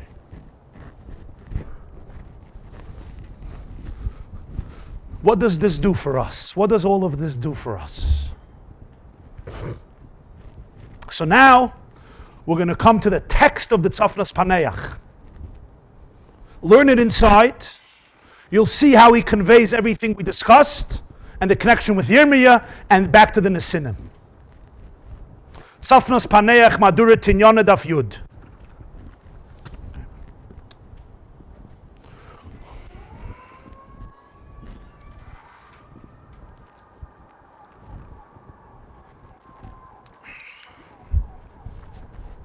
Ubazeh yeshloimar, b'medev u'mevur b'Yirmiyah perek lamed beis gamei chanamil. The Amar Sham, Yirmiyah Hanavi said to Hashem that the Kasdim have already taken over the city. Ha'ir nitna b'yad Kasdim. Why are you telling me to buy a field, pay money for it? This is what he wanted to say.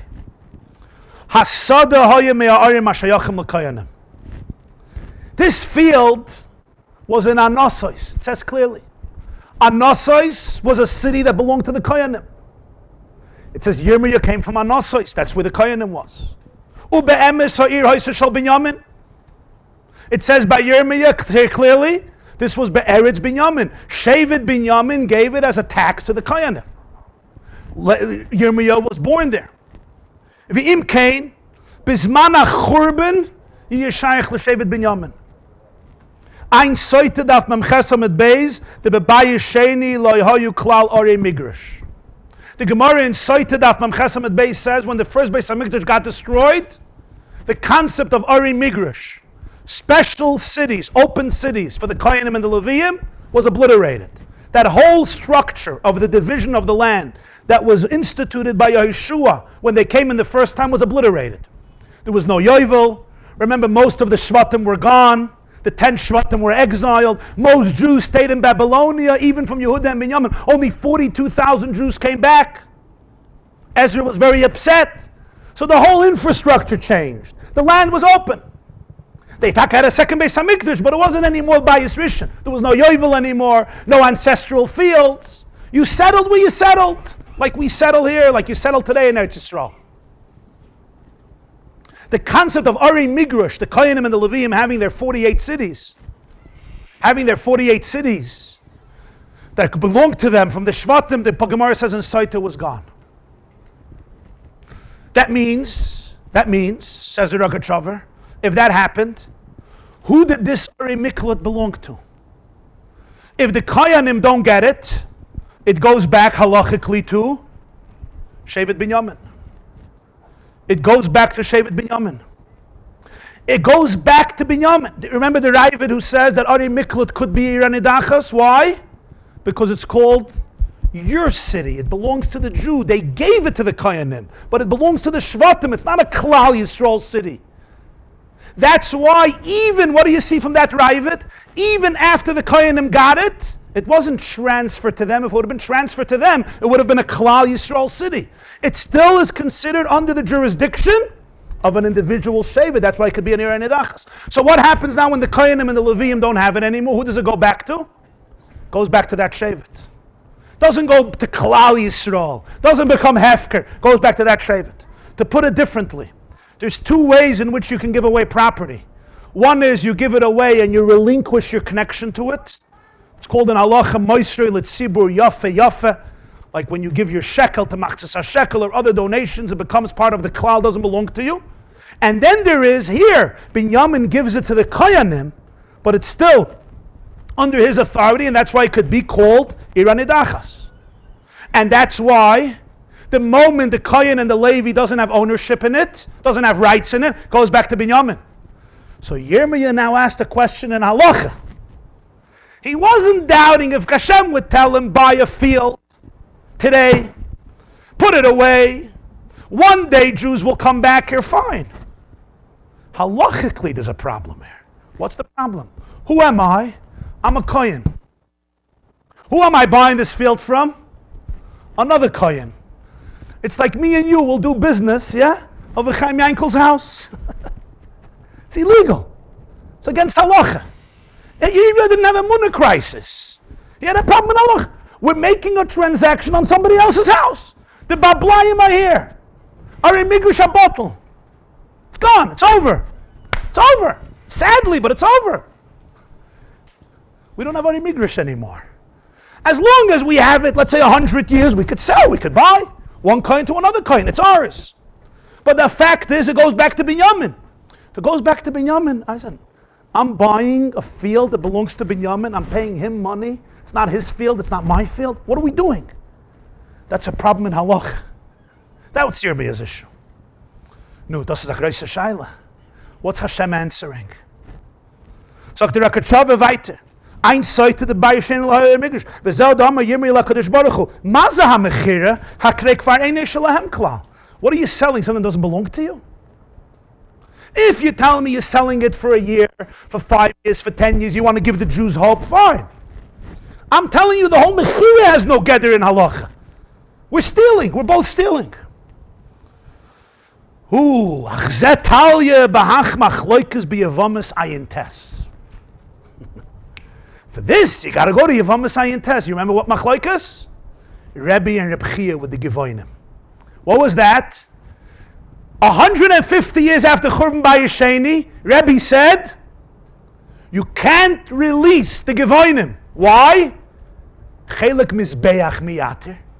We could make Hefke Bezdin that they don't serve us. Chelkeinu Nater. Chelek Mizbeach Miyater. There's still avodim for the Mizbeach. They still chop wood and draw water for the Mizbeach. That I can't do anything about. Rabbi said, sorry. There's no Mizbeach. Reb Chia says, no. Bisman Shem Beis HaMikdash Kayam. They're not avodim to the Mizbeach. There's no Mizbeach.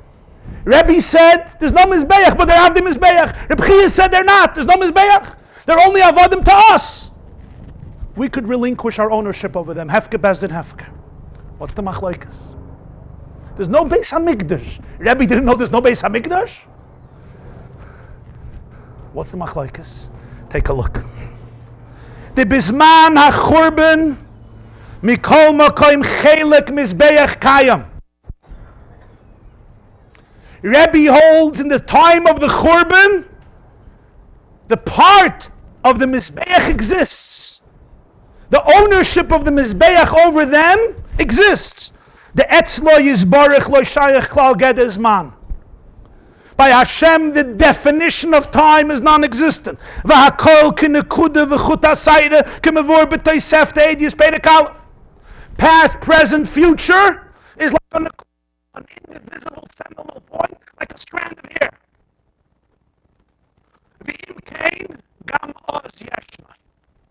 So even in the time of Rabbi, there's a chelik mizbeach. Now here are the words of Rogatchover. Kiv on the la'asidim yer. Havikilu yesh gam achshav.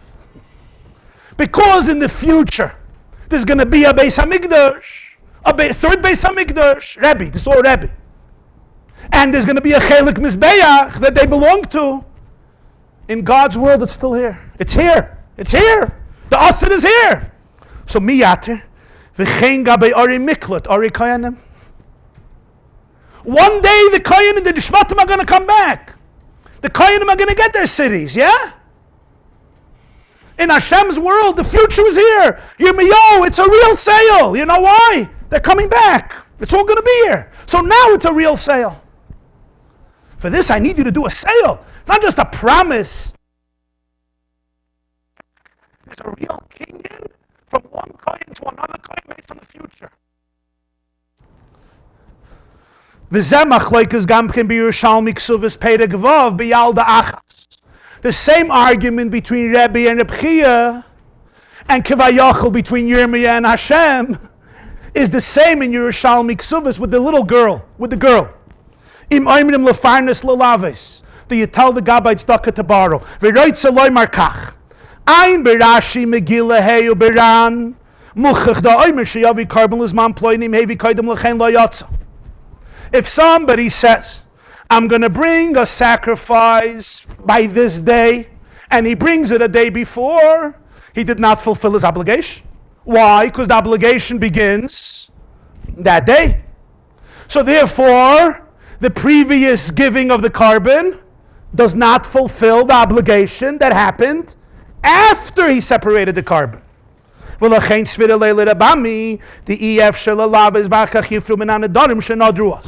you can borrow and then pay back from the future vows of the people. The imkei nimtza sheniskayim hatzdaka koydem zman kviyas haneder. That means that the tzedakah was fulfilled before the time that the vow took root. V'ayin b'Yerushalmi nazir perek dalet, shvuas perek dalet. The tzarich sheyaktim hachiyuv lahakarben v'loy hakarben lahachiyuv. The obligation must precede the sacrifice can't precede the obligation. Uber Rambam Hilchas Geirushin Perek Tes Halacha Lamed Gimel about the date of the get. V'hoishiv leida b'zeira. The lo yichpaslan, I don't care. The mother, the moya, the kayam. V'etzle leke gedes man, k'moishe kasavnu. V'ayin b'hachta Sanhedrin Perek Chelek Daf Kufhei. The gam Nebuchadnezzar hu avdi. Now come back to Yirmiyah. Yirmiyah says, it doesn't belong to us, it belongs to Binyamin. But remember the Gemara, Hashem says, Nebuchadnezzar is my servant. Why? When Yirmiyah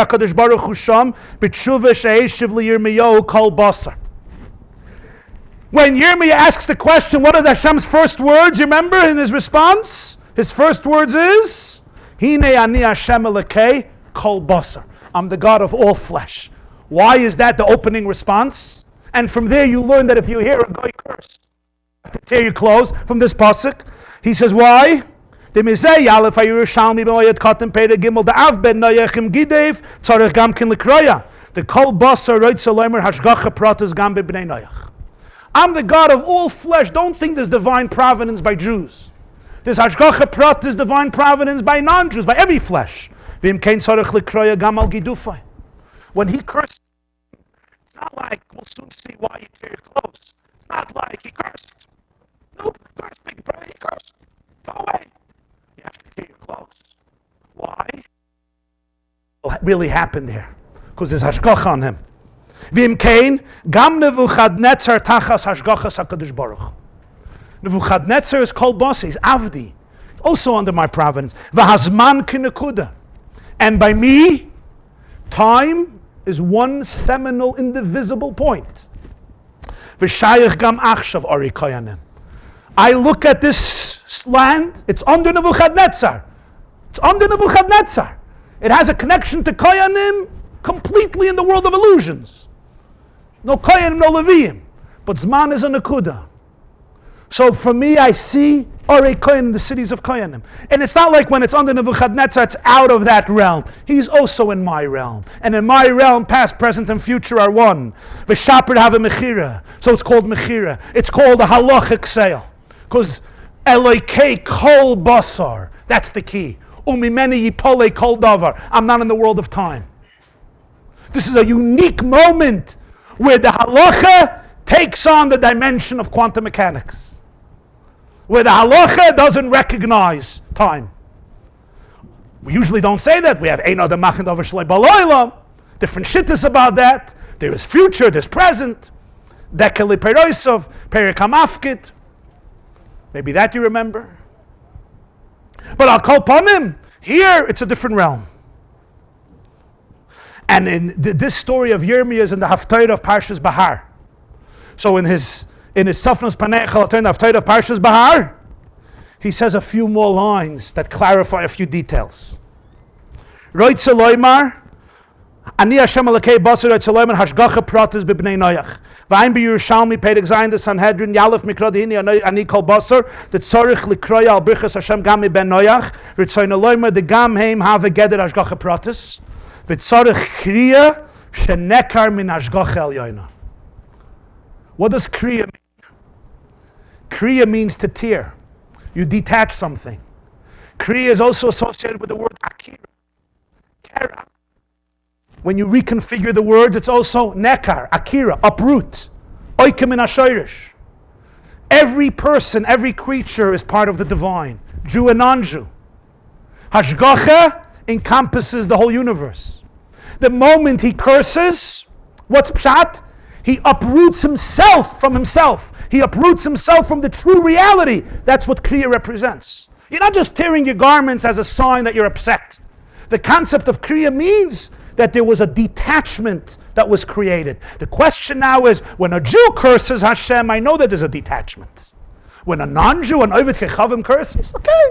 Zechayz gescholten, shoins alle weiter schulten. Fine. No, you need Kriya. What? It's a machlokes. It has to do with Yesodus of Hashgacha Pratis, how you learn Hashgacha Pratis, which is a whole other sugya that he gets into. I didn't quote that piece here. Machlokes Aramba mit Arayvid and Hilchas Sharavis Satuma about Hashgacha Pratis and other aspects, not Jews. But here we see from the Yerushalmi, Eloikei Kol Basar. That's why you need Kriya. Because Nekar min Hashgacha Elyoina. He uproots himself. He tears himself away. In Yiddish, when you say somebody cursed, the expression is shiltzich, right? Shiltzich. He's cursing himself. So when you point one finger at somebody, you're pointing three fingers at yourself. So nekar min hashgacha elyoina. V'amalei HaKadosh Baruch Hu, the afshi yicharev beis hamikdash, mikol makom gam hamachrivim im tachas hashgachasai. Even though the beis hamikdash is going to be destroyed, they're about to destroy it. So Yirmiyah is saying, there's no more Arei Migrash. But the Machrivim are under his Hashgacha. V'shuv shayich loy machelek mizbeach. So Rabbi is right. You could say there's a chelek mizbeach. V'avdi yesh zman gadol beinayim. A good question. Even though there's a big relapse, there's a big lapse of time between Rabbi and Chelik Mizbeach? Rabbi lived 1700 years ago. There's still no Chelik Mizbeach. Gabe Hashem Yisbarach Lekes Man V'loi Chilik. The division of time is non-existent. Ve'etzloi Hakol Nekuda Achas B'loi Shem Chilik. And here comes his Makabah Pater. Shvim Kain HaBeis HaMikdash De Lo Osid Lovoi Achshav Yesh. So the future Beis HaMikdash exists. In this dimension, it's here. V'af Chelik Mizbeach. This was the Nevuah to Yirmiyah. This was the future of Yirmiyah. He could have just told Yirmiyah there's going to be a bright future. Yirmiyah would have believed that he believed everything else. His question was, I don't believe you. The question was, halachically this doesn't make sense. It doesn't belong to us anymore. And the answer is, the future is the present. There's a realm of reality where future, past, and present are one. That's the realm of machshava.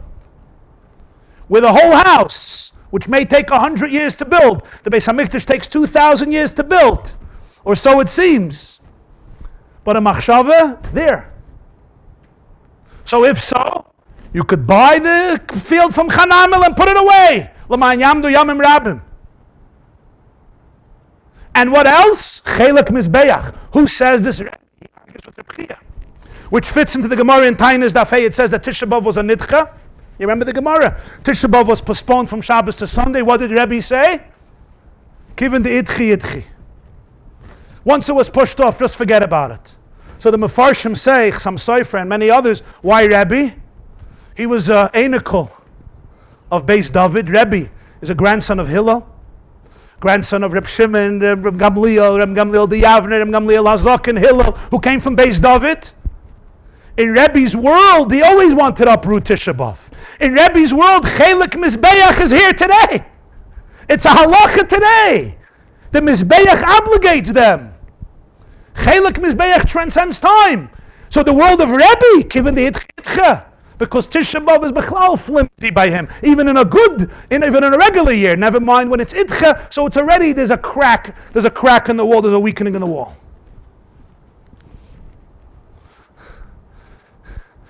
Now I take you to a completely different type of text. Almost you can't get a more different type of text from Safnas Paneach. We go to the Radomske Teferes Shloima. Reb Shloima of Radomsk, take a look at his words. The pasuk says in Beshalach, Oz Yosher Moshe Bnei Yisrael. Right? We say it every morning. Then Moshe will sing. Frag the Gemara in Sanhedrin. Will sing, sang. Mikan, L'tchiyas HaMeisim in HaTorah. There's a future. Oz Yosher. So everybody asks, why suddenly then did Moshe decide there's a future? The answer is because in the middle of the Shira, the Jews say, Zek Heli. This is my God. So what do the Chazal say? Rashi brings it. Ras Shivcha Alayam, Mashira Yecheskel. What Yecheskel didn't see. Zek Heli. Sagt the Teferes Shloimeh, Kshahoy Yisrael Bayam, B'bchinas Dveikus Naila, B'machshavto Yizborech, Hoy L'mayla Me'azman. Kriyas Yamsuf was a moment that reality split. Imagine we look at reality, what we see as reality, level. Then you see the atomic level. Then you see the subatomic level. And then you see that 99.9% of the atom is empty space. Which means most of the world is empty space. Our eyes put everything together like a cholent, because we don't like empty space. So we make everything one big entity, but it's all empty space. As the scientists like to say, you could take the whole Earth, planet Earth, and if you take out the parts that are really substance, you could fit the whole planet into a suitcase, into a carry-on bag. You imagine a carry-on bag, the ganze Welt in a chemedan. The whole world in a carry-on bag. That's why really great people, they don't get nispal from the world. Once you identify the empty space, you see the world differently. The world is made to change. It's made to grow. It's made to be transformed. That's the vision of Judaism. So he says by Kriyas Yamsuf, they saw the world from machshavto yizbarach, from thought.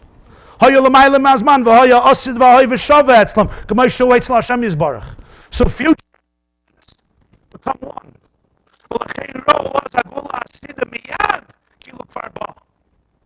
So they saw the future redemption as though it happened already.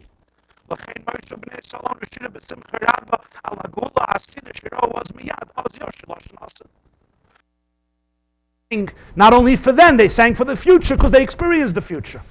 It was a moment when the doors of perception were cleansed, when the veils were removed and reality became transparent. And the fact that we're confined in the process of time was removed, and therefore they transcended time. So the future is now. So therefore, Az Yashir, you speak about the future in the present. So we go back now to the Baal Shem Tov. Baruch Hu shechishev lasos es haketz. Did he think about the ketz or did he make the ketz? When you look in your mitzvah, Yitzias, Mitzrayim, and Chumash, it's complicated. How long were the Jews in Egypt? In Chumash it says how long? 400 years. Arba Me'ishana. Then there's the number 430 years that the Torah gives. And then there's the number that we know, which is 210 years. So there's all cheshbonos, you count from Yitzchak's birth, etc. But the truth is, time is relative. The kates in machshava could be a moment. The kates in dibur, longer. The kates in maisa, longer. Chishev lasis es ha-kates. There's the kates in asiya, takes a lot of time. You take the same kates in the world of machshava, chishev, it's much shorter. That's what we thank for. Baruch Hu. Remember in machshava, it takes you a second to build a house. The future is here. The more you elevate yourself from the world of maisa to dibur to machshava, you see the world in a place of thought, divine thought. Everything is one. There's complete achdus, not only in space, but also in time. The universe is one, and all time is one.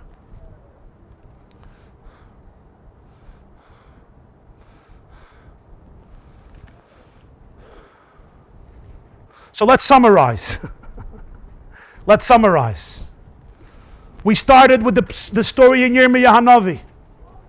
We asked, why did he have a crisis of faith? Hashem said they're going to come back. No, he can't accept it. Number two, we asked, what was the point of this whole gesture? Just tell them they're going to come back. Whoever believes, believes. Whoever doesn't, doesn't. From this, we went to the story of Yerushalmi with the girl who wanted to get married, the argument of Rabbi and Rabbi. We wanted to understand what was the argument and what's the expression, Mara de Moya de Kaya. From this, we went to the Machlokes and Yavamas between Rabbi and Rabbi, if you could relinquish the servitude of the Nesinim of the Gevonim and have them become just ordinary Jews because they're not slaves anymore.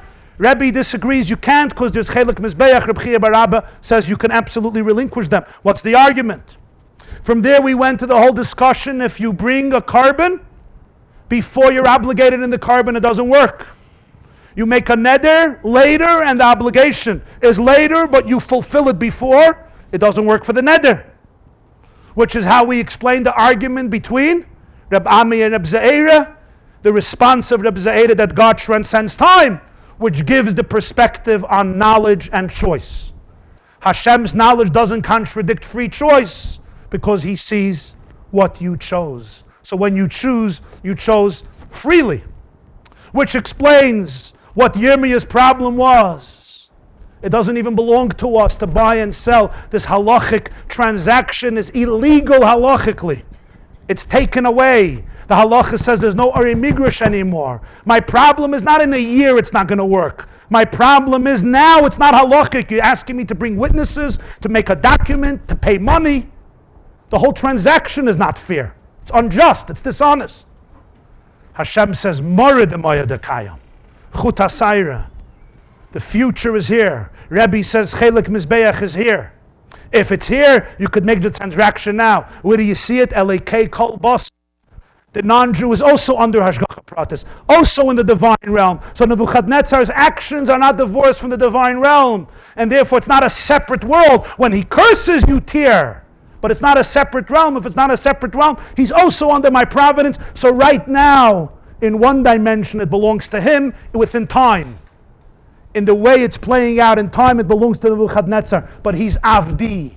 He's also under me. So even when it belongs to him, it still belongs to me. And in my world, the Beis HaMikdash HaShlishi is here. So Rabbi Yuda Anasi understands this. Because there's the world in Machshava, the world in Maisa. Chishev, Lasais. There's the Kates in Machshava, and there's the Kates in Maisa. And because of that, Yirmiya's response, the response to Yirmiyah is, since it's Halakei Kol Basar, therefore it's completely not a problem to be able to say that Orei Binyamin are still Orei Koyanim, and since it's still Orei Koyanim, so therefore you can buy the field from Chanamel, the son of Shalom. Conclude with a story. They say that Reb Mendel of Haradoker, Reb Menachem Mendel of Haradok, or as some know him as Reb Mendel of Vitebsker, was a student of the Maggid of Mezrich. He was a student of the Baal Shem Tov. He made Aliyah with the Chassidim. They made one of the Aliyahs to Eretz Yisrael in the year Tovkuf Lamed Zayin, 1777. There was the Aliyah of the Talmidei Hagra, the students of the Vilna Gaon, who settled in Yerushalayim. And there was the Aliyah of the Talmidei HaBaal Shem Tov, who settled in Tveria and Sfas. Reb Menachem Mendel Vitebsker, he is the author of the Sefer Pri Haaretz. He made that Aliyah, I should say. He settled in Tveria. That's where he's buried. He passed away Tovkuf Memches, I think, 1788. So he was there for 11 years. And Reb Mendel of Vitebsker was one of the oldest students of the Maggid of Mezrich. After the Ptira of the Maggid, he was the Balatanya's Rebbe. And he went to Eretz Yisrael, and he was in Tveria. One day, this is the Ma'aser, Rav Shlomo Yosef Zevin brings it in his Sipurei Chassidim. A Meshuggah, an imbecile, you would call in Yiddish Atzadreit, somebody who was challenged in many ways, went up to the Har HaZeisin, to the Mount of Olives, took a big shofar, and he started to blow shofar. You know, Jews are optimistic people, and they always want good news, they crave for good news. So the room in Yerushalayim was Eliyahu HaNavi is on the Har HaZeisin, and he's blowing shofar, and that means Tkaber shofar gadol l'chereseinu, as the Gemara says in Eruvin, Daf Mem Gimel, Moshiach is about to come. Eliyahu is Mavaser Agula. No, it's before texts and WhatsApps, but still Jews had their own texting messages even in those days. So very swiftly the rumor traveled from town to town, from region to region, from neighborhood to neighborhood, from city to city. It was a big simcha. Eliyahu was blowing shofar on the Har HaZeisin. The news came to Reb Mendel of Haradoker, Reb Mendel of Vitebsker in Tveria. He was sitting in his house and somebody said, Eliyahu HaNavi is on the Har HaZeisin blowing shofar, Mashiach kommt schon, Mashiach is here.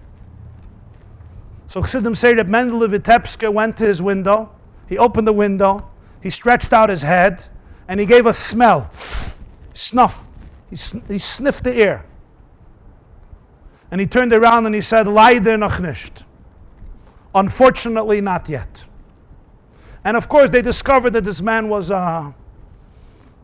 he was somewhat crazy, or whatever the proper word is. And this was his way of, I guess, enjoying himself, or finding relief for his own anxiety, or whatever they would say now. So they asked her, Rav Zevin says, the Chassidim used to ask a question.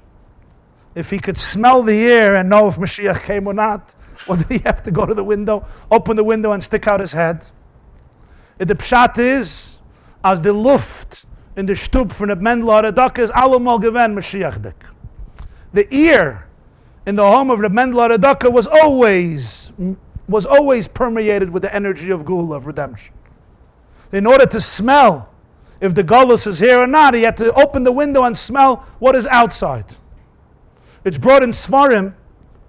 Pelacharim brings that the Balatanya said that Lagabe Neshamas Hagdoilas Kamei Reb Shimon Bar Yochai v'Chaveirov Lo Nechrav Habayis. Lagabe certain souls, Reb Shimon Bar Yochai and his friends, it says though there was no Churban. Now what does it mean in the house of Reb Mendel Haradoker? He always smelled Mashiach. What does it mean? But now we have some perspective. What it means is every moment of life could be experienced and lived on different states of consciousness. There's a state of consciousness, which is the physical state of consciousness, which is past, present, and future, where we live and where we're supposed to live. That's where we're supposed to live.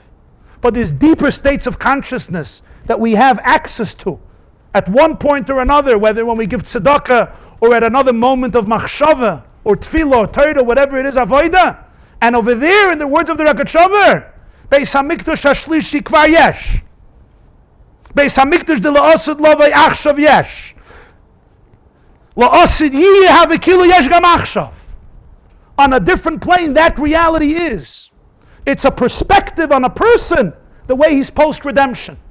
So you could look at a person, you could look at yourself, and you could see yourself the way you are now from an external point of view. But you can also see yourself from your ultimate future perspective. And from a deeper transcendent place, that future is now. And if I could see that future now, then what I'm looking at, I'm sometimes looking at a completely different person. Because I see everything that will unfold, everything that will come in the future, I can already see it as part of their present condition.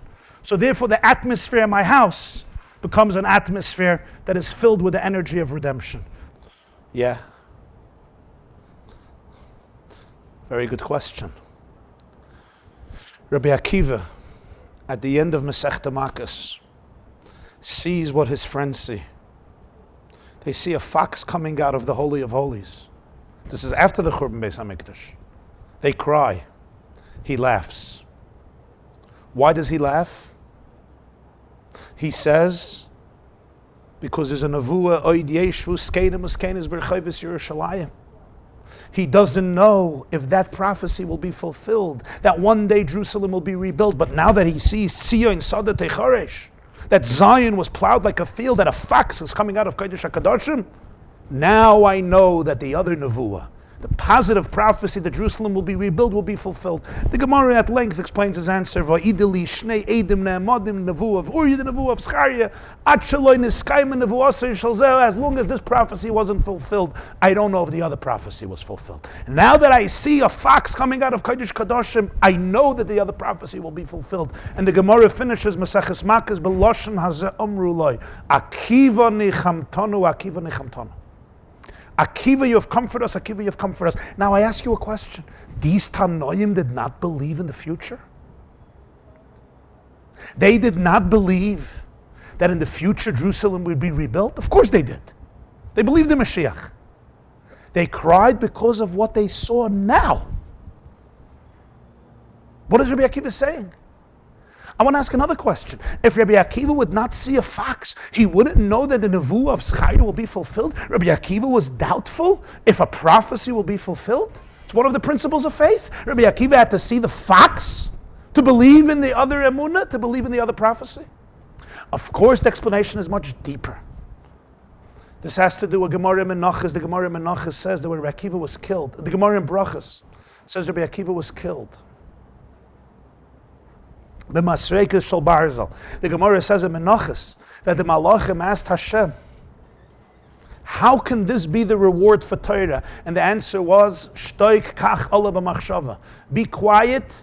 This was what ascended in my thought. And one of the explanations is, Rabbi Akiva is rooted in the world of machshava, in the world of thought. In the world of thought, future, present, and past converge. So Rabbi Akiva sees in the present the future. Rabbi Akiva laughs now, in the words of the Rogatchover, because Beis Hamikdash Hashlishi ki'ilu yesh. Mashiach lo asid lo v'ki'ilu yesh. He sees now the future. He sees the future in the present. He could laugh today. This is the world of Rabbi Akiva, the world of machshava. When the world is seen from a perspective, a paradigm of thought, past, present, and future are condensed into an indivisible seminal point, into an akuda bilti mischalekas, into a chut hasayra. Yeah. Good question. You're asking, if the geula is here now, the churban is also here now. Everything is here now. The past, present, and future. So in the future you'll have the geula, you'll also have the churban. You're saying, I'm making as though when you have the future today, so it's positive, because you have the geula today, but you also have the churban today. And in the future, you also have the churban. In the future, geula, Moshiach, you still have the churban. It's a good question, but I'll explain it to you. It's not that way. The Churban is not an objective in and of itself. It's a preparation for Geula. Hashem is good. Destiny is good. Toiv, goodness is eternal. It's real. Ra, negativity, is a prerequisite. It's a hechsher. The Churban is not an end in and of itself. There should be destruction. The Churban is a chelik of Geula. The Churban is a hachana for Geula. There should be galus, there should be tshuva, there should be rebuilding, there should be kapara, however you explain the Churban. But the point of the Churban is to lead to Geula, not to remain in the place of Churban. So when you have the Geula revealed, everything is one, but then you see the Churban in the context of Geula. That's Rabbi Akiva. He sees the Churban in the context of Geula. He sees the Churban as prerequisite for Geula, so he's laughing today. Because in the Tzion Sada Teicharesh, he sees Yeshus Kenim as Kenis Berchavis Yerushalayim. Agav, it's brought in Svarim. Why does he choose the Nevuah Tzion Sada Teicharesh? Zion will be plowed like a field. Why that Nevuah? There are quite many prophecies that discuss the desolateness of Tzion, of the Beis Hamikdash of Yerushalayim. Because here the word Teicharesh is used, plowed. When a person plows a field, nobody looks at the field and goes to the owner and says, Oy Gewalt, look what your oxen just did. They turned over all your earth. Look what your plow machines just did. They destroyed your whole field. The plowing, of course you're turning over the earth. But you're turning over the earth in order to make it fertile for sowing, for planting. Once you plant the seeds, then you don't want to plow the fields, because then you get rid of the seeds, you eradicate the seeds. But before that, you want to plow in order to make it fertile for planting. So Rabbi Akiva uses the pasuk Tzion Sada Teicharesh. You don't see planting as negative. You see planting as the beginning of planting. It's the beginning of growth. It's the beginning of the harvest. We're not holding yet at the harvest. We're holding at the plowing. We're holding at the preparation, but it's part of it. That's why Rabbi Akiva could laugh today. Everyone knows what's going to happen in the future, but he can see the future in the present. He can laugh today. Have a wonderful week. Beautiful. Go back to that. He brings it. The Rogatchover brings the Koyach HaTshuva. Steht doch Zdoinus Nasaloi Kazachias. That Tshuva means you go back to Achas, to Echad, and the Avar, you go back to the Avar. Yeah. Loi Echad Yom Kippur. Good, very good. We go back to oneness. We go back to oneness. Doimen Kamalachim. But you had that vote. You had that vote already in the Loyachim. You didn't have it in the Loyachim. No, but the word about Tshuva. That Tshuva, the Avar is in the Hoiva. The Avar is in the Hoiva. We must sack in the Avar. They said in Shia, it's very good. There was a time on them why they didn't say Hashem. If they would have said Hashem Melech, instead of Hashem Yilech, I'll say, it would have been the cooler right there. Yeah. Because even though they did, it remained above. It remained above. It was Yimloch, Fart Yimloch. Okay. How did you get into Halacha, such a thing? No. Tzedakah. Huh? Tzedakah hebt auf Ayid. Tzedakah hebt auf Ayid. Tzedakah. Yeah. Tzedakah. Puts the B'chanuni na bezois. You become godlike. Steht doch G'doyle tzedakah shemekareves es agula. Alter Rebbe writes in Likutei Torah that when a Yid gives tzedakah, he becomes doima l'boira. Why? The whole creation is an inyan of tzedakah. We don't have anything. We don't have life. Hashem creates the world every moment. He's giving tzedakah. He's giving chiyus to the ani. So this is just a day. When we give tzedakah, we're perpetuating creation. That is creation. Tzedakah is a divine act. You're creating. Same Nakuda. The whole creation is tzedakah. In Yerushalmi, when it says mitzvah stam, it's tzedakah. In your Talmud Yerushalmi, Tanya brings, when it says mitzvah stam, it's tzedakah. Yesterday's shir time was about the Gevonim that you mentioned today. By Shanim. About the Gevonim, against Slich and Achzori. The Achzori, yeah. That's why David HaMelech was upset. Yevamis ayin tes, yeah. Yeah. I have an interesting question. Yes. This was up your alley today. Yes, it was. It was very Philosophy, good. No, yeah. I like it a lot because it's all to do with, you ever heard the idea of entrepreneurship? This is what it is. You look at the future Yes. as if you're there now. Yes, Even yes. though you don't live up to the future Yes, like you you're there look at the future now. You Yes. see the future as a present Yes. dimension of existence. now. Correct. So now I have a question for you. Yes. Why not simply just say, look, when you live in reality, yes, you don't need to, this whole idea of free choice, there's a simple answer for it. It's like, you don't live in the reality, but when you, let's say you're on the beach, and somebody says, okay, do you want to go in the water, or do you want to lie on the beach? And it's in that moment, that's when you make the decision. So Yeah. why is there a question to begin with, oh, we don't have free choice? You have free choice. Yeah, God might know in the beginning what you're going to do, but you in the moment, you don't know what God has decided already. No, we know from your perspective. Okay, The question is if it's real. what does it matter if it's real? Why is that so important? 'Cause, can I hold a person responsible? What do you mean? If you're living in this world and you make a decision, you're responsible. Like, Right. isn't it? But if there was a secret force that Oh, dictated okay, me, okay. and I wasn't aware of it, it was like God's joystick forced me there, even though I wasn't aware of it. So why are you blaming me? So you're saying the idea would be There's no accountability. The Rambam says in Hilchas Tshuva that Bechira, choice, is Amud HaTorah v'HaMitzvah. okay. It's the pillar of Torah and Mitzvah. That I'm not a victim, I have choices.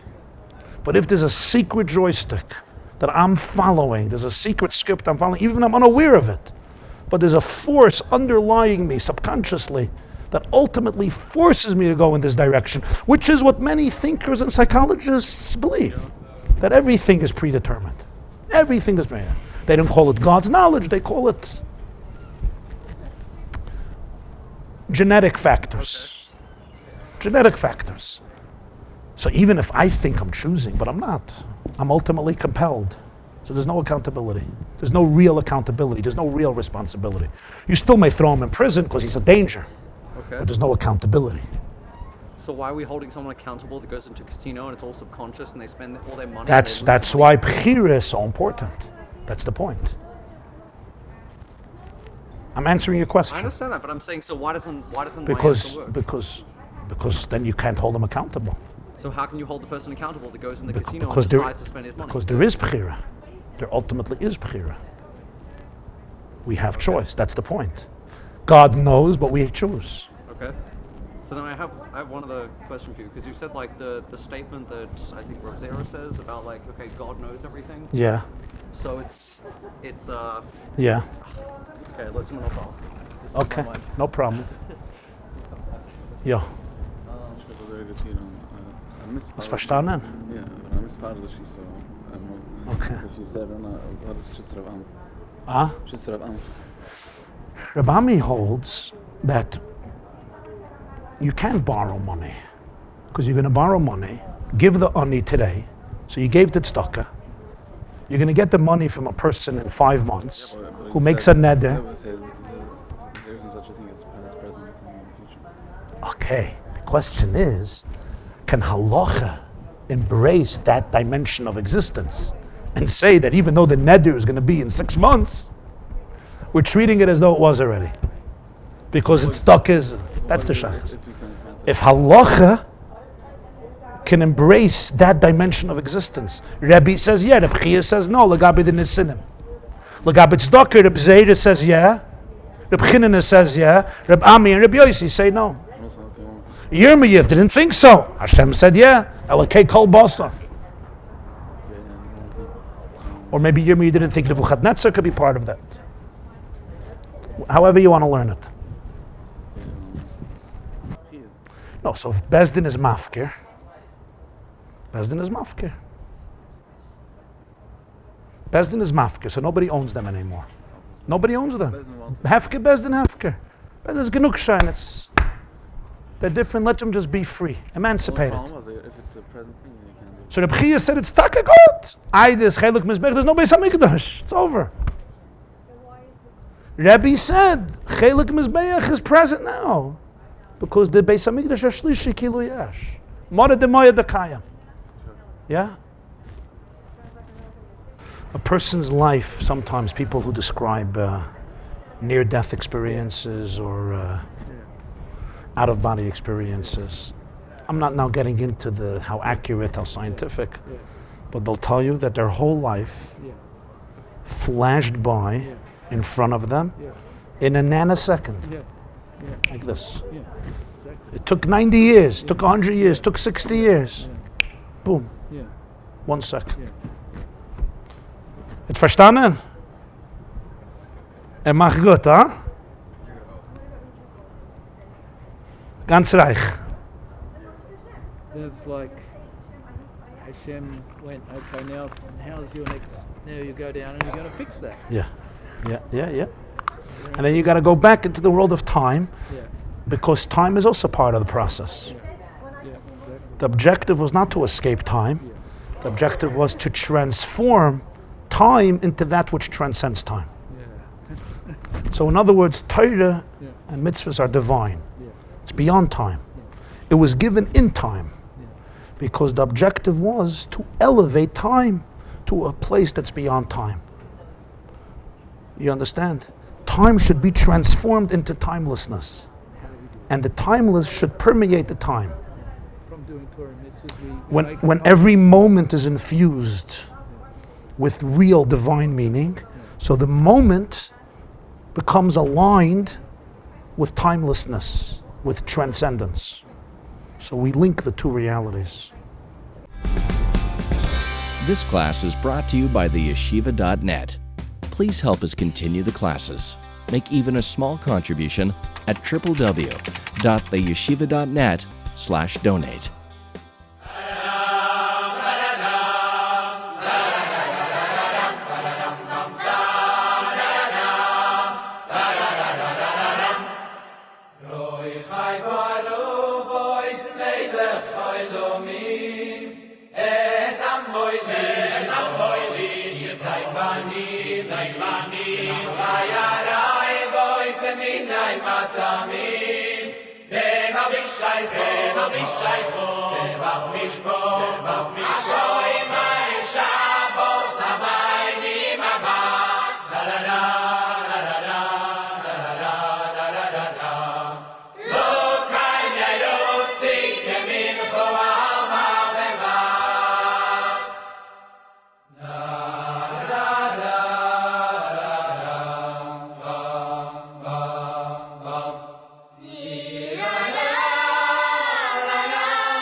Shoy Ma'ir Shahabo